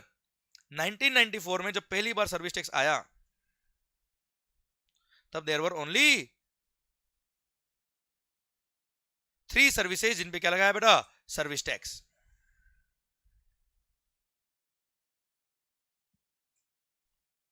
राइटिंग समझ में आ रही है आपको मेरी? थोड़ी और बिगड़ेगी बेटा भी है सर। एग्जाम में जब आप आंसर लिखते हो बेटा, फर्स्ट पेज और लास्ट पेज को देख लेना बेटा, लगे ही नहीं कि सेम आदमी है बेटा ये।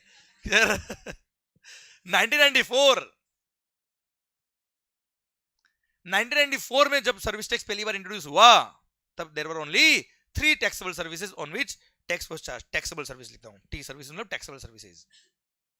एक काम करते हैं, रुको,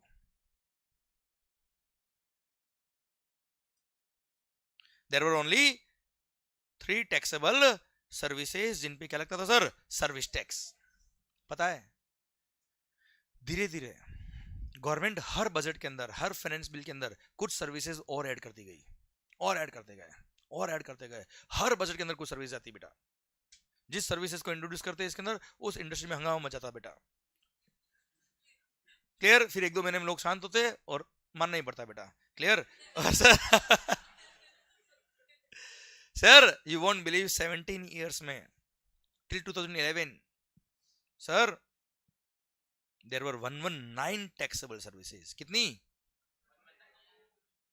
सर? ये 17 साल में लगभग 40 टाइम्स बढ़ गया सर्विस टैक्स। और सर गवर्नमेंट को लगता कि आजकल लोग इससे भी रेवेन्यू अर्न कर रहे हैं, ये सर्विस भी नहीं चालू हुई है, चलो आ जाओ सर, ये भी सर्विस लोग रेवेन्यू अर्न कर रहे हैं, आ जाओ साहब। क्लियर? केवल कुछ सर्विसेज ऐसी थी जिन पे टैक्स नहीं लगाना था, जैसे स्कूल सर्विस हो गई बेटा। अरे आप कभी स्कूल गए बेटा? कोई बात नहीं, अच्छे से पढ़ाई करो, अपने बच्चों को जरूर भेजना सर। सर सर ये तो ठीक है, मैंने स्कूल ही बोला, कॉलेज बोल रहा था सर, अभी लोग मारते हैं मेरे को सर, कॉलेज का नाम तो लो ही मत, जिंदगी बर्बाद हो गया सर। सुनना बात को ध्यान से, ये जो सीए करने के बाद जो आपको नॉलेज मिलता है ना सर, ध्यान देना, सीए डिग्री ठीक है अपने आप में एक बहुत बड़ी बहुत मस्त और शानदार डिग्री है सर, पर सर ये जो सीए जर्नी सिखाती ना सर, वो लाइफ में कोई कोर्स नहीं सिखा सकता सर आपको। सर डिग्री तो यही है, पर ये जर्नी जो आपको सिखाती है ना सर, वो लाइफ में कुछ नहीं सिखाता, कोई भी नहीं सिखा सकता सर आपको। कोई कितना सर लोग एमबीए करते हैं, वहां मैनेजमेंट लोग सीखते हैं, आप मैनेजमेंट करते हो, हाँ है ना सर। आपको सही, मैं मजाक नहीं कर रहा हूँ सर, आप खुद की लाइफ देख ली सर अपने आप से। सर सुबह 7 से 10 या क्लास, ऑफिस वालों ने बोल दिया 10:30 ऑफिस पहुंचना ही पहुंचना है, कुछ भी हो जाए सर। तो बहुत सालों ने मैनेजमेंट किया सर, वहां से यार टाइम कैलकुलेट किया सर, हमको 9:45 निकलना ही पड़ेगा, लेक्चर से पहले सर से मिल लिया सर, 9:45 निकलेंगे, आप डांटोगे तो नहीं सर, आप नाराज तो नहीं होंगे? नहीं नाराज होंगे सर, क्यों नाराज होंगे, जिंदगी आपकी मुझे पता है कैसी है। क्लियर? फिर गए ऑफिस, ऑफिस पहुंचे सर, 10:25 से बॉस देख रहा टाइम, सर आया कि नहीं आया। जैसे ही 10:30 हुए, आप 32 पे एंटर हुए, बॉस हाफ डे लग गया। फिर साहब शाम को अब 6 बजे निकल नहीं सकते सर। क्लियर? शाम को 8-9 तो वही बज गई। फिर सर ने बोल दिया कोई बात नहीं, लैपटॉप लेके जा। तो जो हमारे फ्रेंड्स है, कॉलेज फ्रेंड्स है, जो दूसरे फ्रेंड्स है, वो बोलते यार वाह तुम्हारा ऑफिस वाला तुमको लैपटॉप भी दिया, उनको क्या पता रात भर काम करना है। और सर ने सर सुबह लेक्चर है सुबह 7 बजे, सर फर्स्ट कंडीशन की सेम डे पढ़ के भी आना है। क्लियर? और सर वापस है पे सुबह 6 बजे से कहानी शुरू हो गई आपकी, है ना। तो आप तो मैनेजमेंट कर रहे हो, है ना। एमबीए करने वाले तो मैनेजमेंट सीखते हैं। समझे आप मेरी बात? तो ये जर्नी जो सीए की है वो बहुत भारी है सर अपने आप में। सो ये आपको बहुत सारी चीजें सिखा रही है, ठीक है। अभी अपने को कई सारी जगह सोशल मीडिया में लगता है कि जिंदगी बर्बाद होगी, नहीं हुई सर। जिंदगी सर आपकी बहुत शानदार तरीके से जा रही है। एंड सर द वन जिसने जर्नी ढंग से जी ली सर, उसकी जिंदगी बहुत मस्त होने वाली है। मतलब अल्टीमेटली आपकी लाइफ बहुत शानदार। ऐसा कहने से कि आपको थोड़ा अच्छा लगेगा बेटा सर।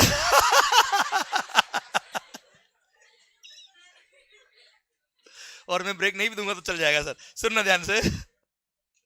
पॉइंट ये मेरा आपसे, अब सर पॉइंट ये मेरा आपसे कि 17 इयर्स में लगभग 40 टाइम्स ये टैक्स बढ़ गया, सर्विस टैक्स। और सर 2012 में तो कमाल हो गया सर। पता है क्या किया? बोल दिया क्या? All services will be taxable,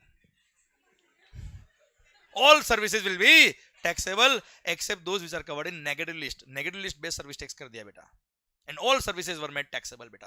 clear? अब सर क्या हुआ, ये बात मैंने आपको क्यों बताई कि जैसे ही सर्विस टैक्स का एक्सपेरिमेंट सक्सेसफुल हुआ, लोगों ने अडॉप्ट कर लिया सर्विस टैक्स को, लोगों ने एक्सेप्ट कर लिया सर्विस टैक्स को, तब गवर्नमेंट ने सपना एग्रेसिवली सोचना शुरू कर दिया कि अब हिंदुस्तान में क्या आना चाहिए बेटा?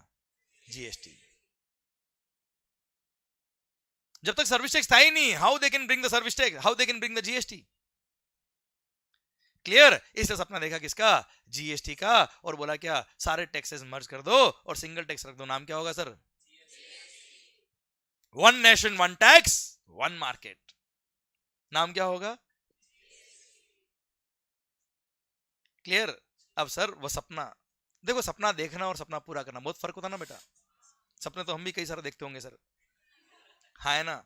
तो सर अब सपना पूरा करने की बात आएगी तो सपनों के लिए मेहनत करनी पड़ती सर। अब सर जब जीएसटी की बात आई, वन नेशन वन टैक्स कर देंगे सर, बहुत जोश में सर। यहां तकलीफ क्या थी बताए? देखो बच्चों, सर्विस टैक्स और एक्साइज तो एक ही था। आप देखो ना सर, कि नाम अलग अलग था, सर्विस टैक्स और एक्साइज। बाकी दोनों सेंट्रल गवर्नमेंट के टैक्सेस। सर्विस टैक्स पे क्या हो या एक्साइज पे क्या हो, दोनों का सर्टिफिकेट मिल रहा है बेटा आपको, हाँ है ना? और सर दोनों का ग्रेड मिलके, सर देखना ध्यान से मंगेश भाई, सर दोनों का ग्रेड आपको मिल रहा है बेटा, सर्विस टैक्स हो या एक्साइज हो। क्या नाम अलग अलग था सर? अब ऐसे केस में क्या होगा मालिक? दोनों टैक्सेस तो एक ही सर, वहां दिक्कत नहीं थी। पर सर जीएसटी के अंदर इनको मर्ज करना था क्या?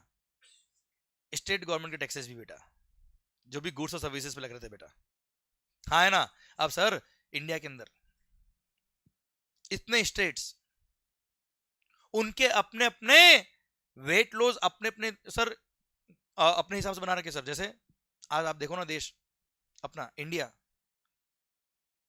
सर स्टेट्स अपने, यहां स्टेट चेंज करो भाषा चेंज हो जाती है सर, लैंग्वेज। यहां स्टेट चेंज करो, लोगों के कपड़े चेंज हो जाएंगे, लोगों की लैंग्वेज चेंज हो जाएगी, लोगों का खाना चेंज हो जाएगा, लोगों के भगवान चेंज हो जाएंगे सर, हाँ है ना भाई? और हर स्टेट ने अपने अपने सरकमस्टेंसेस के हिसाब से, हर स्टेट ने अपने अपने सर सिचुएशंस सरकमस्टेंसेस, अपने अपने रिलीजन के हिसाब से, अपने अपने सर कस्टम्स के हिसाब से अपना अपना वेट लो बनाया हुआ था सर, हाँ ना भाई? And sir you want to bring the entire India at a single platform by the introduction of GST without the state of India. How is it possible? How is it possible? Not possible at all. December 2010, बात सुनना, कांग्रेस सरकार, मतलब ठीक है कांग्रेस और BJP को छोड़ो अभी आप सर। हाँ मेरा वो पॉइंट नहीं है sir, that is not my topic right now sir. 2010 December, government ने बहुत मेहनत करके जीएसटी एक्ट बनाया है बेटा, बहुत मेहनत करी बेटा, सिंगापुर वगैरह से कॉपी करके पेस्ट।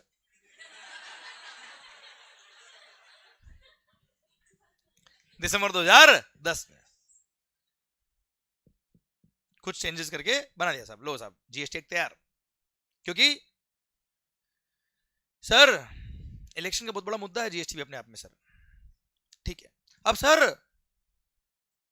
पार्लियामेंट ने सर डिस्कशन के लिए आईसीआई को ऑफिशियल कम्युनिकेशन भेजा सर इसके लिए। दिसंबर 2010 पार्लियामेंट का सेशन चल रहा था सर, इंडिया का पूरा, हिंदुस्तान का पूरा सर टैक्सेशन सिस्टम चेंज करना है। और आईसीआई को बोला आप अपने व्यूज दीजिए इस टैक्स पे, ये जो हमने एक्ट बनाया इस पे अपने व्यूज दीजिए सर, अब अपना डेलीगेशन भेज के रिप्रेजेंटेशन दीजिए पार्लियामेंट के अंदर कि ये एक्ट सही है कि गलत है कि क्या है। 25 मिनट दिया, सॉरी हाँ 25 मिनट दिया इसे को। देश का पूरा टैक्सेशन सिस्टम बोलता रहा इंडिपेंडेंट इंडिया का सबसे बड़ा इकोनॉमिक रिफॉर्म हो रहा है और 25 मिनट आईसीआई को। It was an insult of the ICI. और सर इन्फॉर्म कर दिया इनफॉर्मली कि तुम कुछ भी रिप्रेजेंट कर लो, जीएसटी तो आएगा। ना जीएसटी आई ना कांग्रेस आई सर।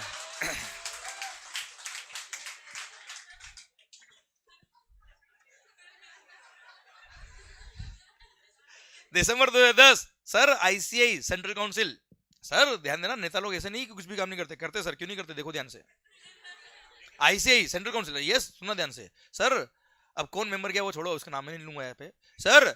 यस डेलीगेशन हेड करते हुए वहां गए पार्लियामेंट में सर, 5 मिनट का स्पीच दिया सर। 5 minute sir. उन्होंने बोला कि you want to bring the entire India at a single platform without the study of India. या स्टेट चेंज करो, जैसे मैंने बताया ना आपको, ये उनका डायलॉग था सर। यहाँ स्टेट चेंज करो, लोगों की लैंग्वेज चेंज, लोगों का खाना चेंज, लोगों के भगवान चेंज, लोगों के कपड़े change. And sir you want to bring the entire India at a single platform without the study of India. Service tax excise में कोई तकलीफ नहीं है सर, वो तो अभी भी एक ही है सर। तकलीफ किसमें? वेट लॉज में, जो हर स्टेट वाइज अलग अलग है। And you want to bring the entire India at a single platform without the study of India. आप सर मुंबई नरीमन पॉइंट, कोलकाता का जवेरी बाजार, दोनों मेट्रो सिटीज, दोनों के पिक पॉइंट है, दोनों की प्रॉपर्टी रेट्स कंपेरेबल नहीं है। विभिन्नता में एकता, भारत की विशेषता, सुना होगा आपने सर, है ना। दोनों मेट्रो सिटीज, दोनों के पिक पॉइंट है सर, नरीमन पॉइंट। सर अभी ठीक है मार्केट बीकेसी की तरफ इधर आ रहा है सर, वो ठीक है, पर नरीमन पॉइंट अपने आप में एक सबसे बड़ा प्रॉपर्टी का पॉइंट है आज की तारीख में सर। वहां की प्रॉपर्टी रेट्स और कोलकाता का जवेरी बाजार सर, ये दोनों पिक पॉइंट है, दोनों सिटीज के, मेट्रो सिटीज के, दोनों की प्रॉपर्टी रेट कंपेरेबल नहीं है। How can you bring the entire India at a single platform without the state of India. हम जीएसटी के अगेंस्ट नहीं है, पर कॉपी पेस्ट। जिस कंट्री से आप कॉपी करके पेस्ट कर रहे हो साहब, वो तो हमारे किसी स्टेट से भी छोटे हैं सर। हाँ है ना sir. Every member of parliament, भले वो कांग्रेस का हो, भले वो बीजेपी हो के हो sir, everybody was with the ICI. And वही मैटर ड्रॉप हो गया और बोल दिया ना हो पाएगा, क्लियर। और जीएसटी ना हो पाए इनसे सर, है ना भाई। पप्पू पास नहीं हुआ सर। बात समझ में आई आपको मेरी है? अरे हाँ है ना।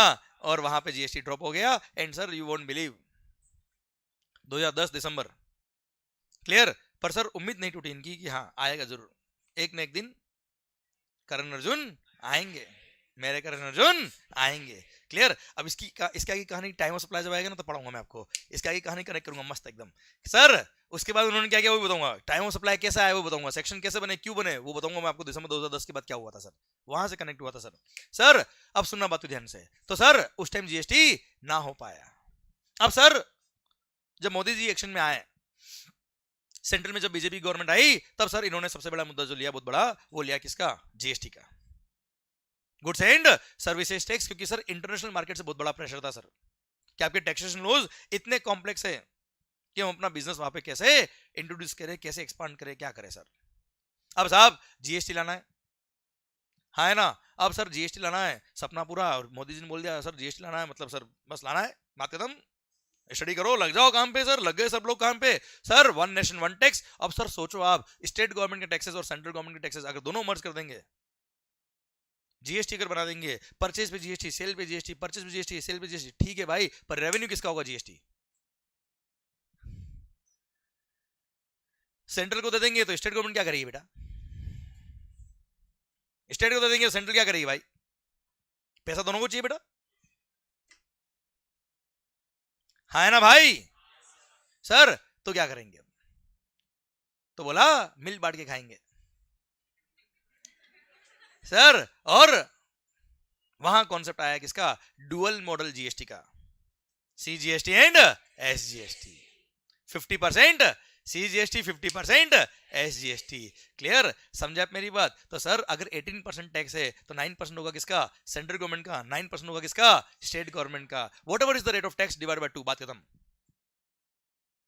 Clear. On every supply whether it is goods और सर्विसेज, क्लियर। 50% होगा सेंट्रल गवर्नमेंट का, 50% होगा स्टेट गवर्नमेंट का। ये बहुत सारे डिस्कशन के बाद कंक्लूजन निकला है साहब, ऐसा नहीं निकला। सारी स्टेट गवर्नमेंट को साथ में लेके चलना है, भले वो कांग्रेस वाले स्टेट हो या बीजेपी वाले हो या कोई और ही हो सर। समझ रहे हो मेरी बात? तो सारे पढ़े लिखे लोगों ने वेल मैनर्ड वेल एजुकेटेड याद आया बेटा, मिलकर डिसीजन लिया कि जीएसटी आएगा, सीजीएसटी और एसजीएसटी। हाँ है ना भाई? क्लियर? चलिए सर मैं कहूं बेटा, अभी बेटा अपन कहाँ है रे कुछ सर, अभी हम सर भूल गए सर, हम जिंदगी कहाँ चल रही, बस सर जीएसटी सर। अरे मुंबई अंधेरी होए, हाँ है ना, महाराष्ट्र में है ना बेटा मुंबई। चलिए सर मान लो मैं मुंबई महाराष्ट्र में, आप क्या नाम सर आपका? कुशल। सर आप भी मुंबई महाराष्ट्र में, मैंने आपको कोई गुड्स बेचा, हाँ है ना, आप भी महाराष्ट्र में भी महाराष्ट्र, इंट्रास्टेट सप्लाई, क्लियर? क्या लगेगा? सीजीएसटी और एसजीएसटी। सीजीएसटी किसको देंगे सर? एसजीएसटी कौन सी state government? Maharashtra state government बेटा।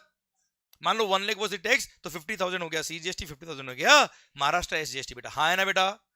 क्लियर? क्या नाम सर आपका? राहुल जी, राहुल मोदी सर। सर आपका लोकेटेड बेटा गुजरात बेटा, कहां से बेटा? गुजरात से। मैं कहूं बेटा मुंबई महाराष्ट्र, मुंबई से मैंने महाराष्ट्र से गुड्स मैंने भेजा कहां? गुजरात। क्या है ये? इंटरस्टेट। क्या है सर ये? इंटरस्टेट। अब क्या लगेगा? ये तो आपने पढ़ा हुआ है इसलिए बोल रहे हो, ये तो आपने देखा है इसलिए बोल रहे हो सर, इंटरस्टेट लगता है आईजीएसटी। क्यों? सोचो ना ये चीजें, मतलब आप सोचो महाराष्ट्र से महाराष्ट्र में सेल हुआ 50% सेंट्रल गवर्नमेंट को, 50% स्टेट गवर्नमेंट को, चलो कोई तकलीफ नहीं है, पर अगर इंटर स्टेट सेल हुआ किसको रेवेन्यू देंगे साहब? आईजीएसटी लग गया, चलो ठीक है, किसका रेवेन्यू है सर ये? सेंट्रल का? स्टेट का? समझ रहे हो मेरी बात? बस बस आगे नहीं चाहिए मेरे को, आंसर नहीं चाहिए, आप प्रॉब्लम समझिए सर, मेरी बात समझो, सॉल्यूशन नहीं चाहिए सर, सॉल्यूशन अपने आप आएगा, आप पहले तकलीफ तो समझो। हम क्या करते हैं, बुक्स उठाते हो डायरेक्ट सॉल्यूशन पढ़ लेते सर, प्रॉब्लम तक तो पहुंचे ही नहीं हम सर, इसलिए बुक्स याद करने लग जाते हैं हम लोग, याद ही नहीं करना पड़ेगा सर, गारंटी है सर। अब सरकार इंटरस्टेट तो क्या होगा, इंट्रास्टेट तो क्या होगा? अच्छा अभी अभी आपने कहा कि सर सीजीएसटी और एसजीएसटी 50% रेवेन्यू, एसजीएसटी किसका रेवेन्यू है सर? सीजीएसटी। तो सीजीएसटी एक्ट कौन बनाएगा? एसजीएसटी एक्ट कौन बनाएगा? कौन सा स्टेट बनाएगा? हर एक स्टेट। अब अगर हर एक स्टेट अपना अपना एसजीएसटी एक्ट अलग अलग बना दे, लग गए बेटा, हो गया वन नेशन वन टैक्स। सोचो आप ध्यान से, हो गया जीएसटी। समझ रहे मेरी बात? सर हर स्टेट गवर्नमेंट अगर अपना अपना एसजीएसटी एक्ट अलग बना दे तो लौट के बुद्धू घर को आए कि सीजीएसटी तो एक्साइज और सर्विस टैक्स हो गया बेटा, और स्टेट गवर्नमेंट का वेट लो था, उसका नाम चेंज करके स्टेट गवर्नमेंट एसजीएसटी कर दिया बेटा, फिर तो वही के वे आ गए ना यार। क्लियर? अब क्या होगा अगर सारे स्टेट के अपने अपने एक्ट अलग होंगे, अपने अपने हिसाब से अगर वो एक्ट बना दे, सेंट्रल गवर्नमेंट अगर अपने हिसाब से एक्ट बना दे तो सर क्लियर? अब क्या होगा, कैसे बनेगा? Clear? To be continued after the break. माहौल सर? ओके सर, यहां तक पॉइंट समझ में आया आपको मेरा ये? अरे क्लियर, 2 मिनट मंगेश भैया, यहां तक पॉइंट समझ में आया मेरा आपको ये? अच्छा आपको ब्रेक चाहिए बेटा? ब्रेक चाहिए सही में? ओके सर 1 मिनट, ये स्लाइड जो मैंने कॉपी करी है, जो लिखी है,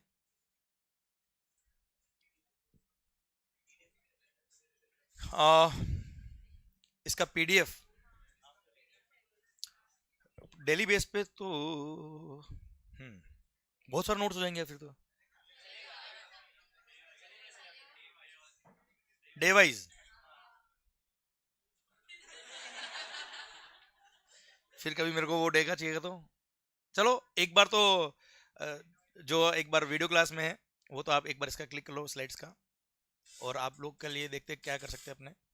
मैं सोचता हूँ डे वाइज के अंदर क्यों क्या होता है, जैसे मान लो मैंने ये स्लाइड पढ़ाया आपको आज, ये वाला, इसका रेफरेंस अगर मेरे को मान लो डे नंबर 25 में आया तो समझना, फिर ये ढूंढना, अगर एक ही स्लाइड होगी तो उसमें मैं ढूंढ सकता हूँ सर, तो देखते हैं, चलो सोचते हैं सर, सोल्यूशन निकाल देंगे इस तरह। ओके एंड में डालूंगा तो रोज क्या करोगे आप? अच्छा, रोज ही उसको अपलोड कर दे। ओ, ठीक है, ठीक है, डे लिख देंगे, चलो ठीक है, ठीक है। वीडियो क्लास में भी जो है प्लीज हैव अ क्लिक, या आप भी अगर if you can click then.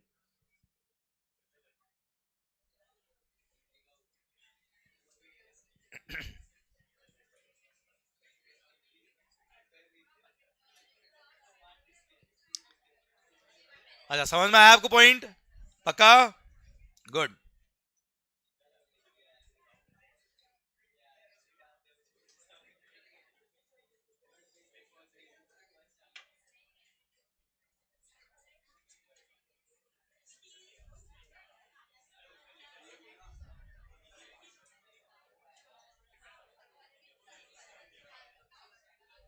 Okay,